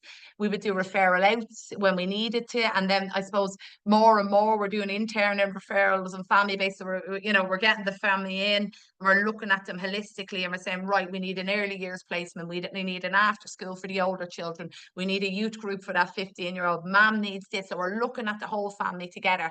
If you don't have a one-stop shop like us, you still should be looking at the whole family together and saying what's needed. Now, they were the services we were looking at, but we also looked at the other stuff, the strengths within their own family.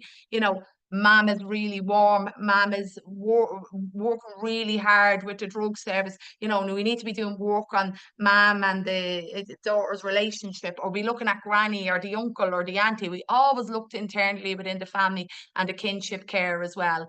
Celebrations are really, really important to us. Every child engaged on the intensive family support program gets a big deal made out of their birthday, and we make sure that Christmas is supported as well. Look, within all of this, there's a lot of child welfare monitoring going on as well. We make a lot of referrals to the Child Protection Service. We have worked this out with our families, you know, and we talk very open. Oh, my screen has gone. Okay, where am I from? There, yeah. We work this out with our families where we have honest conversations. We talk to them when we're making child protection referrals. We tell them why. We tell them what we can do to support them with it. And in all of the years of making them, and, you know, nearly 20 years in the business, and we're sat in the middle of this community, and we engage a lot with Tusla, families have never, ever disengaged because of that. So I think that says something as well about when we're honest and upfront and work from relationships with parents. Young Person Support Programme is another intervention we offer for children impacted by hidden harm. You might have heard of it. I don't know how much time I have. I'll have a look. Yeah, I think I've only a few minutes, so I won't go through everything. But this is a group programme, and, you know, it was developed by the National Family Support Agency in Ireland. And again, it's another evidence-based programme. We added it to it. We subtracted it. It was a 10, 12-week programme. We've made it a 20-week programme by doing lots of pre-work with the children and young people to build their relationship. It's a group program. It's really good when kids come together and they get to talk about stuff that's going on, and then how they support each other and what they're doing. Just some of the stuff that comes out, and when they talk about the effects on the family: fights, no money, smell, not getting fed, might not go to school, stuff goes missing. So look, it's all really, really hard stuff to read, but we're really, what's really important for us, and I suppose doing this work a long time, is we need to let the children get this stuff out in the open. We need to validate it. We need to talk to them about this stuff, that's not okay. I will say that, you know, I have a group of girls, about 8 girls, that I would have worked with their families very early on when I was the practitioner leading on this work. And they stay in touch with me a lot. And the things they stay in touch with me about, they tell me all of the successes they're having with their own children. And I remember at times being lost in the work and wondering, what impact are we having at all? Are we even helping here? Because it was very hard to see the change for these children when their parents were still heavily involved in addiction, and the children as teenagers and young people were really affected.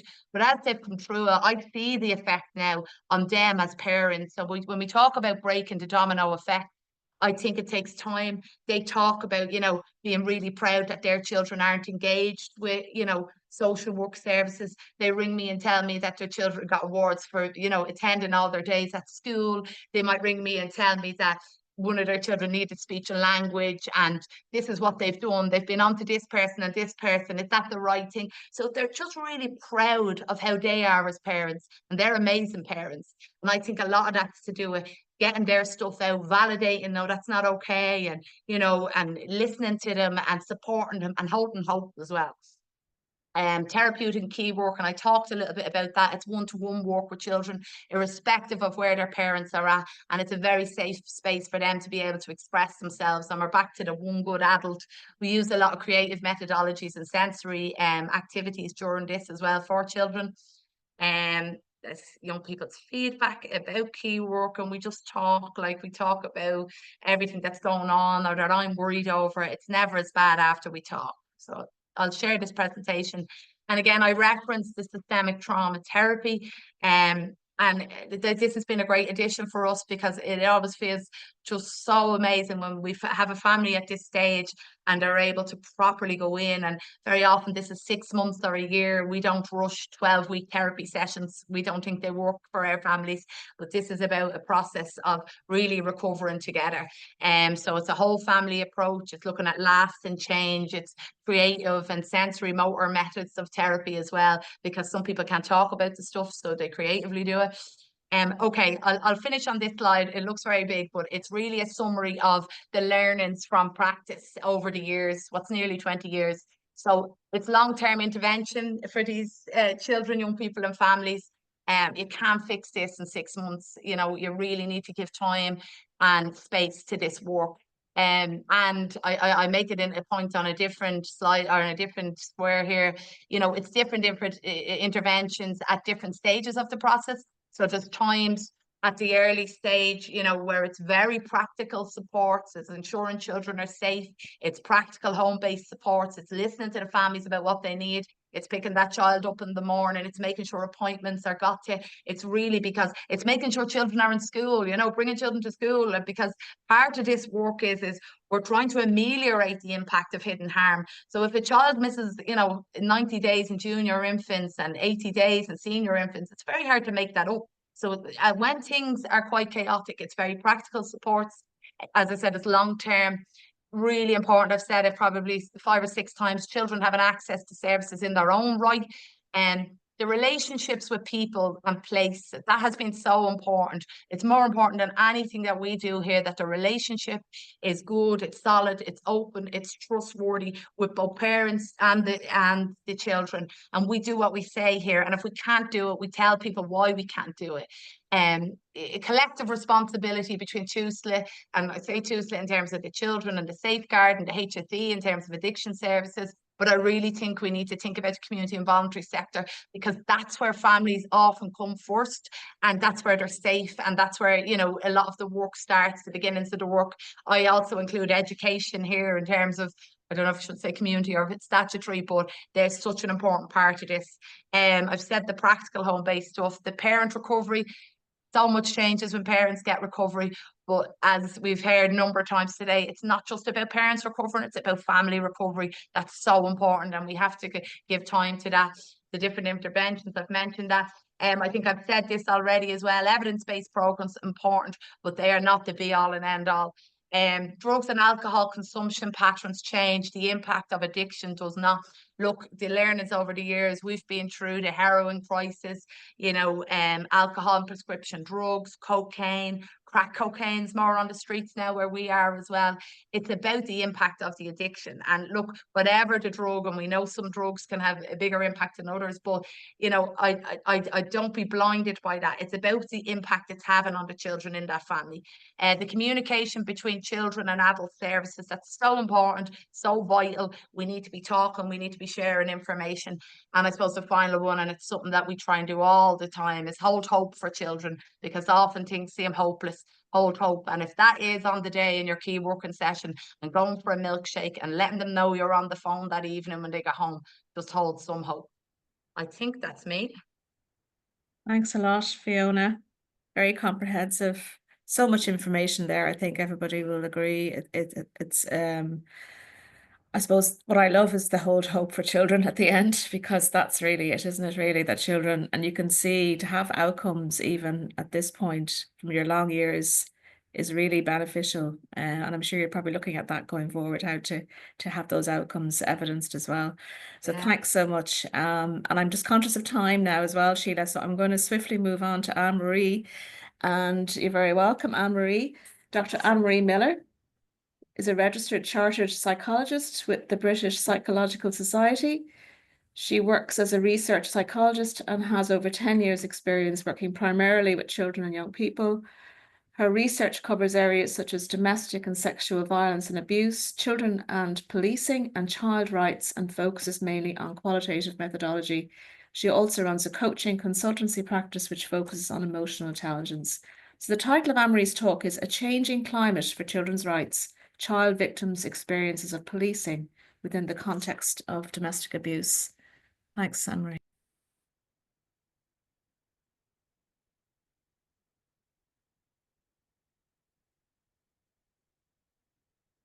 Sorry, you're on mute, Annemarie. Yeah.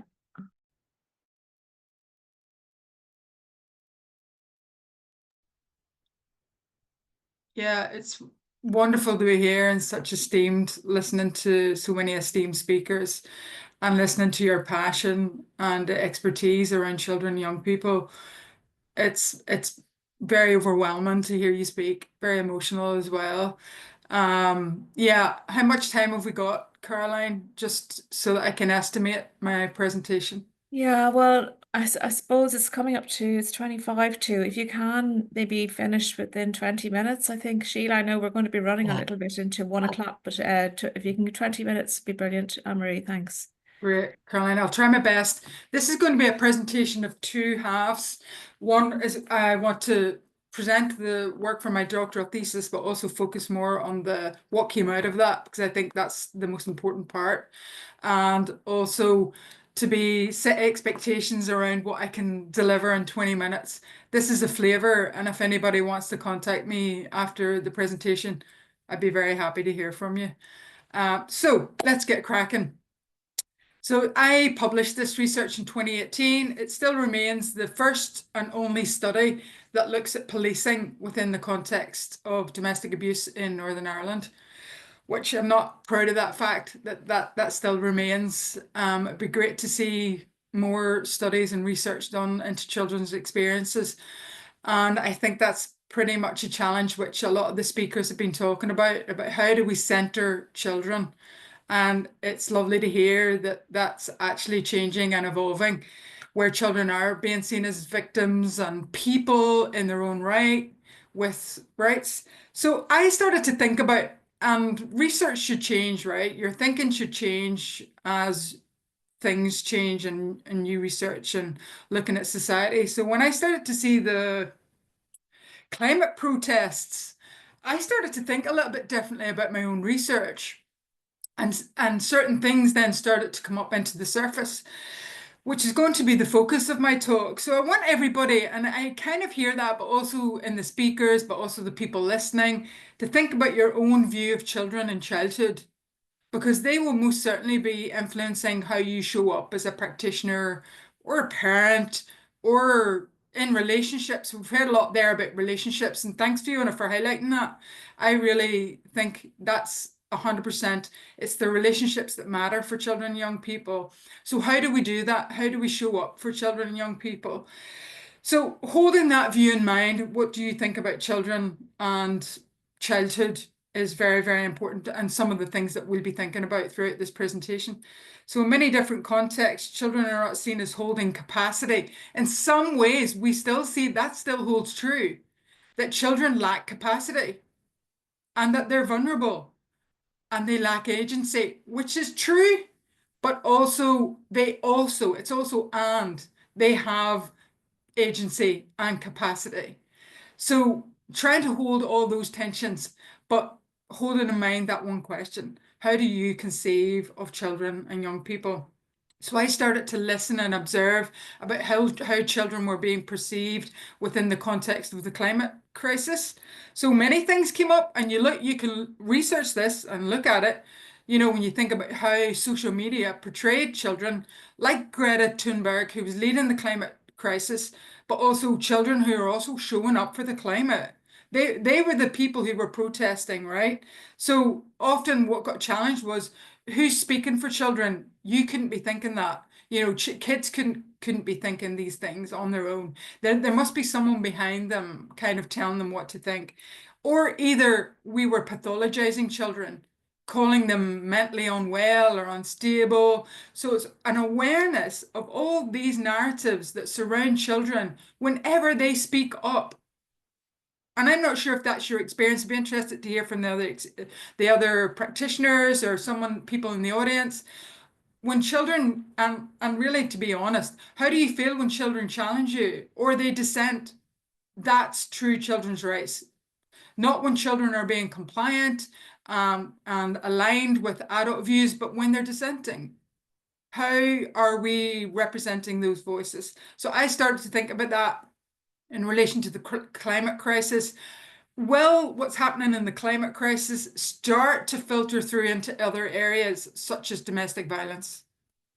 So yeah, how do we consider this year's climate strikes protests is an excellent backdrop to consideration of children's human rights. I'm going to skip through that quickly. You can all read it, but the essence is, challenging these old, very old stereotypes that still are quite pervasive, that children should be seen and not heard, but that definitely is getting challenged in regard to children's rights. And I heard some speakers talk about that, about rights, in Hannah's talk and Fiona, that the rights of children, but I want to hear more about that and what that means to practitioners. The presentation will explore the opportunities and challenges of upholding children's rights within the context of policing domestic violence and abuse. So my research looked at children's experiences of police within the context of domestic abuse. And we know this is an important opportunity, as a lot of the presenters have already said, parents' alcohol use may not be explicit. So this may be one way to start to uncover some of these issues within a family. So I conducted 15 semi-structured interviews with children. I wanted to focus on the younger, because as we all know, the earlier we can intervene, the better the outcomes. So the research prior to my study focused on children from maybe 8, 9 years old. And I wanted to really focus on the younger children. And of course, there's gatekeepers involved, which are University Ethics Committee. But when we don't let younger children participate, and I mean as young as we can, as young as they are in the context where we're working, we're doing a different kind of harm.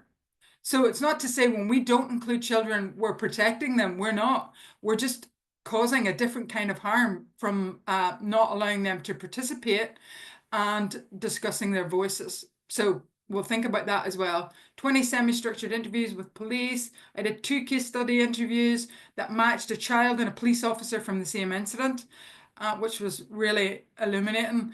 And the focus was on children's rights. And I want to say from the outset, if you're not familiar with Laura Lundy's model, she is fantastic. I would suggest you have a look at it. It was the model that I used in my research, using a child rights-based approach, the Lundy model. And Laura now is very well known, and her work is very widely applied, both local and global context. So all children in the study had received police involvement as a result of domestic abuse, and often on more than one occasion. So children were very familiar with the police coming to the house. And that's an interesting thing, because each time the police call to the house is an opportunity to intervene and help children, young people. Children's experience significant emotional, psychological impairment. They're not passive observers. And I know this has kind of moved on from, yeah, it has moved on in the sense that children are now recognized as victims in their own right from a legal perspective. But I also want to highlight as well, my own thinking has updated there, and I hear a lot about the deficit focus in terms of these issues on children. But my own research, looking at other research in this area, is also looking at children's strengths. There's a lot of strengths in children and young people, and we also need to not just talk about the deficit, but also, because when we think about people from a deficit perspective, right, that's sort of not the whole picture, is it? There's a lot of strengths here in children and young people, which we also must be talking about. And the work of Hilary Henriques, I find, is really useful. In fact, that researcher really doesn't talk much about the deficits. In fact, she now researches a lot from strengths. So Hilary Henriques, Sherry is based in the US. So they do experience, and none of this will be new. None of this that I'm talking about will be new to you. Children experience a lot of fear, feeling scared. They often feel it's their fault. When police come to the house, their first thought is, what have I done wrong? Right? So it's really important. This is why it's really important to talk to children and young people. As all the researchers have talked, in all the professional contexts, if you don't talk to children and young people, they will make up their own story in relation to what's happening at home or whatever. So that's a really important reason for talking to children and young people. So their experiences of the police, yeah, you can read from these quotes, which really bring to life and the importance of speaking to children and young people. Their experiences are often different from the adults, you know, and they're often very articulate and insightful about what's going on at home. And they're already developing coping strategies to manage what's happening. And you can hear from Emer there. She's 9 years old. She's already on tablets for anxiety for what's happening at home. And probably what would help was having someone, a space like Fiona's describing. I was so heartened to hear such amazing spaces for children to talk about. But I do not think we're there yet in relation to domestic violence. You know, and a real narrative that children are talking about is that they grow up too quickly. They lose their childhood. They almost have to grow up. They do grow up too quick. I mean, Kiva says it correctly. I grew up too quickly. And they experience a very varied police response to when they are called to the house. You know, and one word that really sticks to me is the word invisible. And that's not a great space to be if you're a child, is it? That you feel invisible, that you almost don't exist. I just want to pause there in some of those quotes. I don't want to rush over some of those quotes.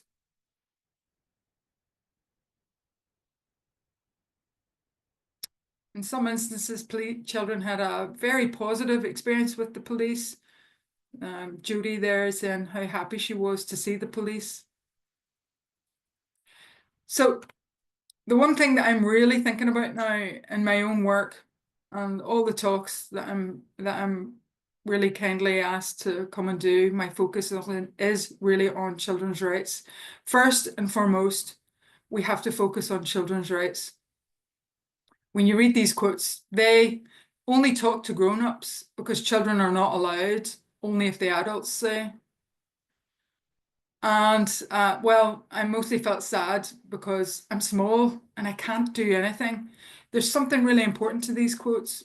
One is that children have to navigate adult design systems. So they still need adults to help navigate those systems. And I think I heard that in Hilary's talk, where the young person that she was talking about really struggled to access any help because she needed an adult. So whilst children have agency, they still require adults to help them navigate these adult designed systems. We're not there yet where these systems are designed with children in mind. And I think that's my key message today. To any professional in the room who works with children and young people, how can we design these systems that they are friendly and that children can access them? That's my key message here, that systems must be designed with children in mind, not just adults, so that they can access them. So you can hear very loudly, I hear very loudly now that this situation, this issue in relation to domestic violence, I now think about as a child's rights issue, that we must be designing systems and providing training for professionals that is focused on children's rights. So going beyond empathy, So empathy is not enough. We need equality and justice here for children. We all know that the UNCRC exists and that children need special protections, which is why the framework exists, that there is a recognition that children do need special protections. So how do we level up these systems so that children can participate? And that's the challenge today. That's my call to action. How do we design these systems that they are child friendly? Okay, so it's not just about charity and kindness here. And I want to challenge that notion that supporting children and young people is not just about charity or kindness. It is their right. We are obligated under the UNCRC as state actors to provide this support. How can we design these systems that we explicitly talk about a child's rights approach? You know, and that must be enshrined in language that we use when we're talking about children and young people, that they have a right to be heard, they have a right to safety, they have a right to recovery. So, and the list goes on. Education. How can we design systems explicitly with child's rights in mind? And that's why I find the work of Laura Lundy's work so useful. That we can use this framework in our work with children and young people so that they know. It's not just enough for the adults to know that children have rights. Do children know they have rights? That's a question.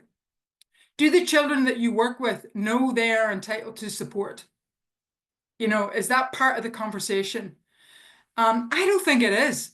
I don't think it is. I don't think people are telling children, here's your rights, you're entitled to support, you're entitled to people to take your views seriously and take them into account. That children must know that. They have to know that. Otherwise, for me, there's a piece missing. So all the children that I talk to were having difficulty accessing support and even having their voice heard because the adults weren't recognizing their rights.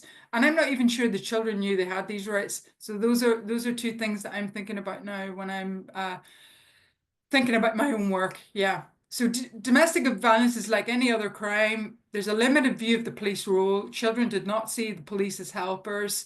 And when they did see the police as helpers, they had a much more positive view of the police, which is interesting, especially in Northern Ireland, given the legacy of the Troubles.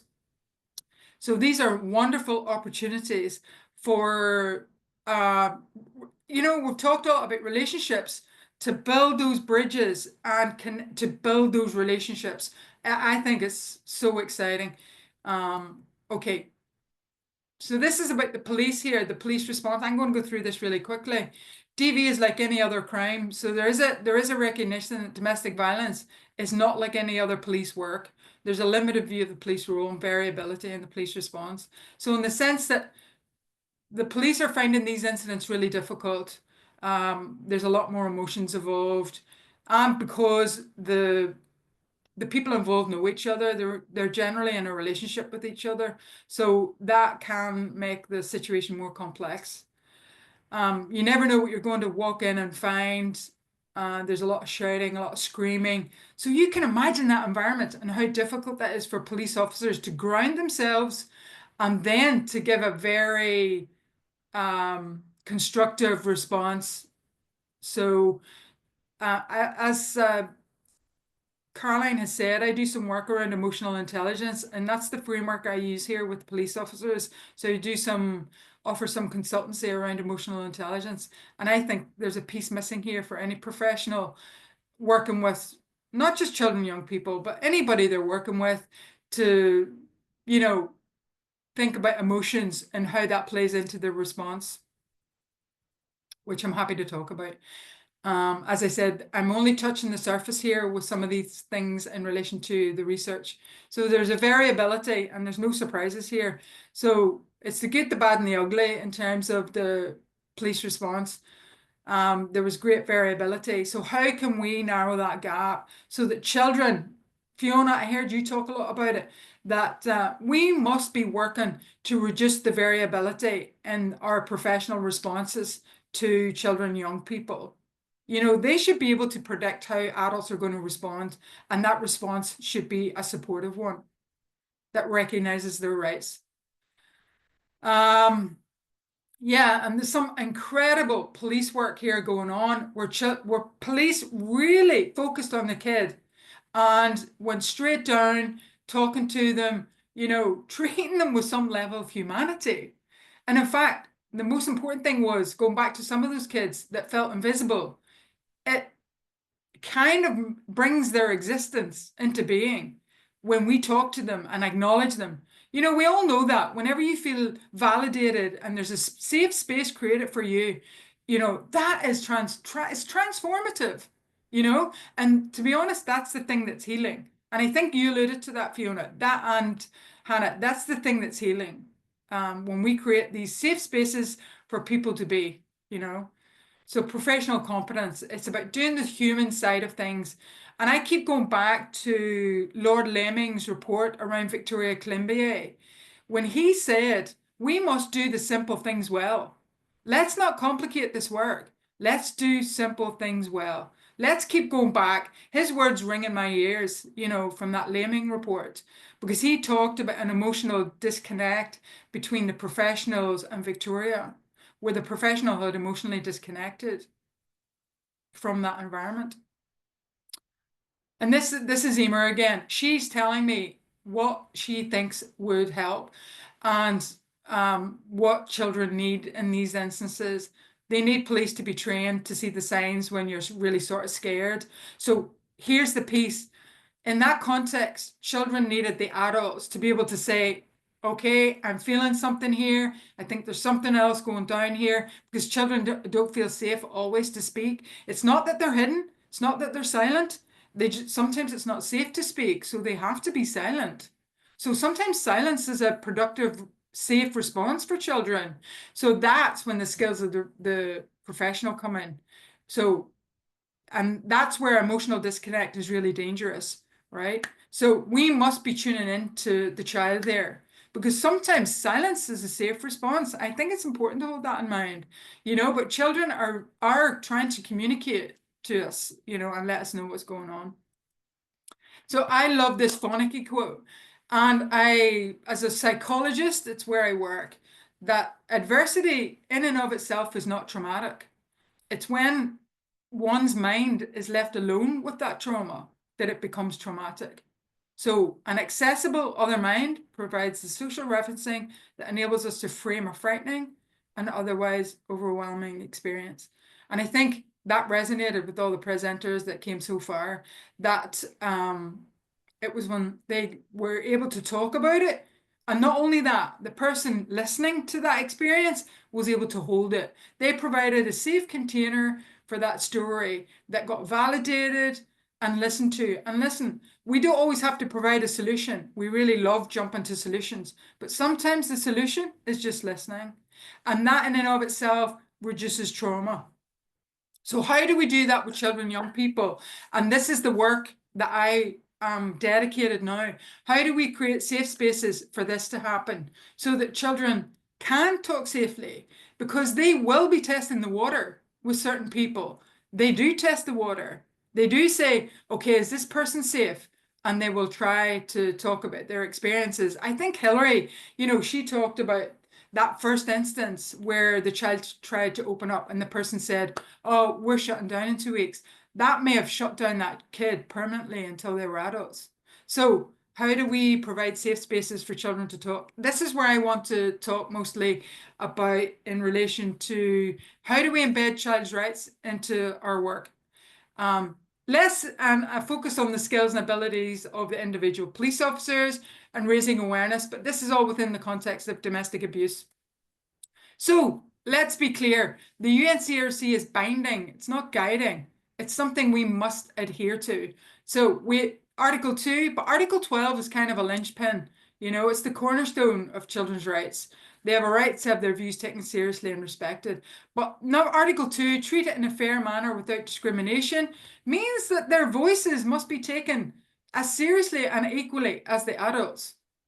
So, is that the case in your practice? Do we do that? You know, that's the challenge. And a few more. So, also the thing about working with children and young people that I find is and I don't know if it's everyone, it's more a discussion. I'd love to hear from people in the questions.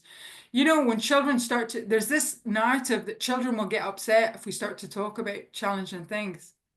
That's not enough in and of itself not to talk to children. Vulnerability should not eclipse agency.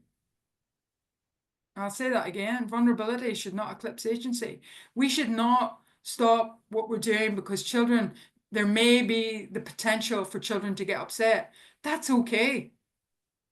That's okay. We still have to provide a safe space for children to speak and talk, even when they do get upset, because I think that's a lot of that's a reason why a lot of not overgeneralizing, but it may be a reason why we don't talk to children, young people. There's a risk they may get upset.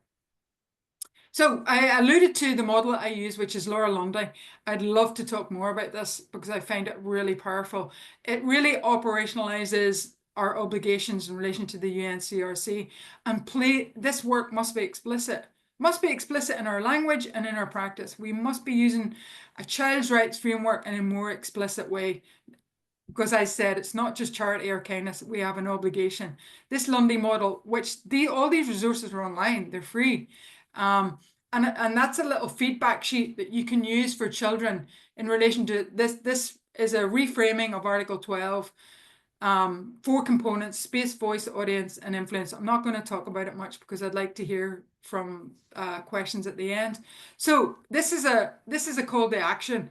Is this an awakening or a reckoning? What does a child's rights practice mean in reality? What would it look like if you achieve it? What are the potential benefits of using a child's rights approach? What are the potential challenges? I'm not so naive that I think there's not challenges here. There's definite challenges. And what are the skills needed to implement this approach and in general? And does your service build in processes for children, young people to provide feedback or even complain? You know, I think that's something we don't think about because we will get it wrong. There's no question about that. Fiona, I think you talked about that. This need for repair and restore, right? Well, how do we provide the space for children to complain or to say, you got that wrong, or you missed this? Do we provide a space for children to dissent? That is the true test of whether we can implement a child's rights approach. So I was at an exhibition in Cork around children's art and how children are represented. I found it fascinating. This was a brilliant painting I saw, and that for me it encapsulates children, this vulnerability but also this strength. So with the wolf's head, children have great strength and power and wisdom. We need to harness it. In the child protection environment, the child actor is not a problem. Instead, they're a survivor and potential contributor towards solutions. However, children bestowed with rights cannot always access services without assistance or involvement of adults. That's so powerful for me, and it kind of captures all the research that I've been talking about there. So there's lots of papers online that I've written, and they're all open access, so you can get them free. And as I said, if you have any questions, please contact me. Or if you want me to discuss any of these things more, I'd love to be involved. I think the work that you're doing is incredible, all of the speakers, and I've just been in awe listening to you this morning. So thanks. I look forward to your questions. Many thanks, Annemarie, and very much, I suppose, how to design systems that are child-friendly. Yeah. And it's a call to action around children's rights. And I think it's a really good closing presentation. And thank you very much. Sheila, I'm going to hand over to you if you don't mind. I know we're 1:05, and I'm not sure we've still everybody with us, but there are probably questions in the chat. Yeah, so firstly, I want to thank all of our speakers. I mean, and I'm just feeling very motivated myself by all of you, and which is partly one of the reasons why we do this is about keeping it going. I have just to say that we have a lot of comments, you know, people thanking and you know for what has been raised. And calls kind of do similar work in different parts of the country that are there.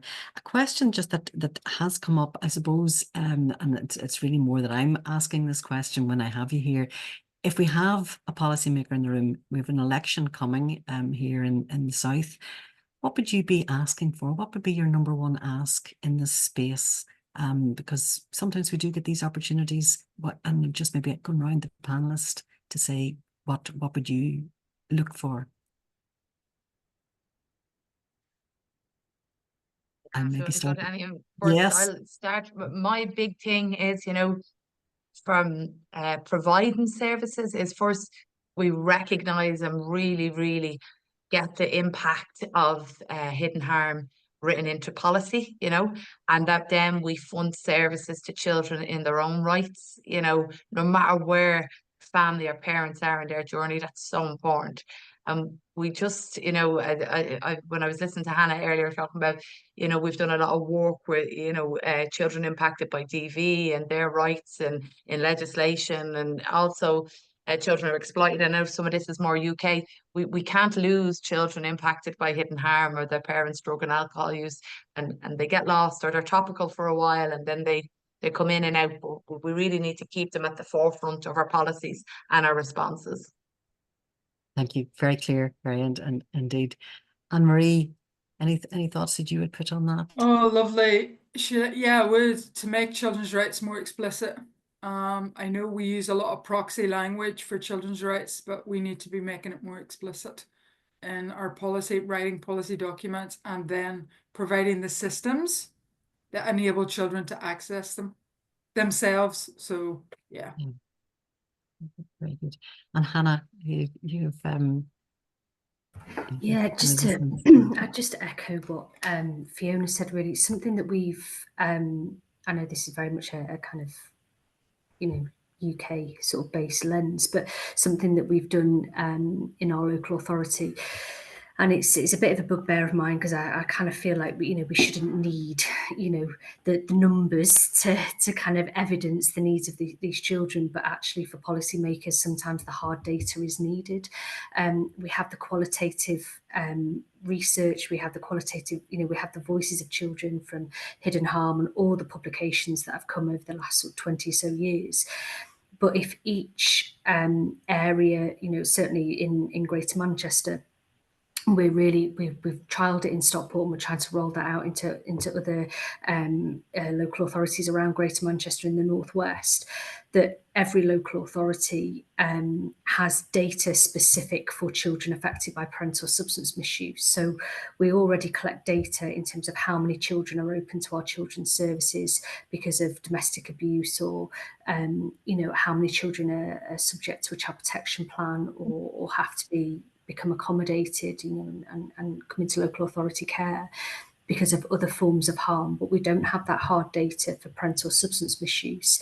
And I think if we can, build that data, then we have more evidence to go to policymakers to say, look, this is the need, this is how many children our services are supporting, they are needed, we need services to be consistent and reliable. And I think, it just really warmed my soul listening to Fiona, but then also made me quite sad that, we don't have that where I am. And I'm not a numbers person.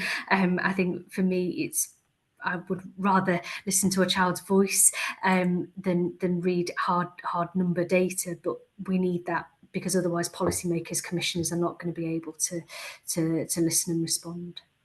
Well, Hannah, I couldn't have said it better myself. We talk about this a lot, that we do need better data collection. We see it across alcohol in general. There are many places where data doesn't get collected consistently and properly, so that you can't then really make the argument in the way that you would like to. So I would echo that, but I agree as well. The child's voice needs to be heard, listened to, shine through, and let that be directing indeed so much of our action there. Caroline, I'm going to actually bring us in just to a close now, because we are after our 1 o'clock, and I'm always conscious people have other commitments that they have to run on to. This is our last event of End the Silence. It was absolutely inspiring. I can't thank our speakers and contributors enough. Really, really do appreciate it. We will be making a recording of this available, and other resources, so we'll circulate that round to everybody. So once again, thank you, and thank to everybody who has tuned in this morning. Bye now. Thanks, Sheila. Thank you, everyone. Thanks for the opportunity. Could I just ask Sheila, if you're going to share the slides, could you just put them into a PDF, just so that the images can't be copied, Yeah. just because they're drawings from children. I'll do that certainly, and I'll seek permission from everybody individually just to make sure, because I know sometimes indeed there are images that maybe need to be taken out or whatever. So thank you again. Brilliant. Bye now. Thank you. Bye now. Bye, everyone. Bye.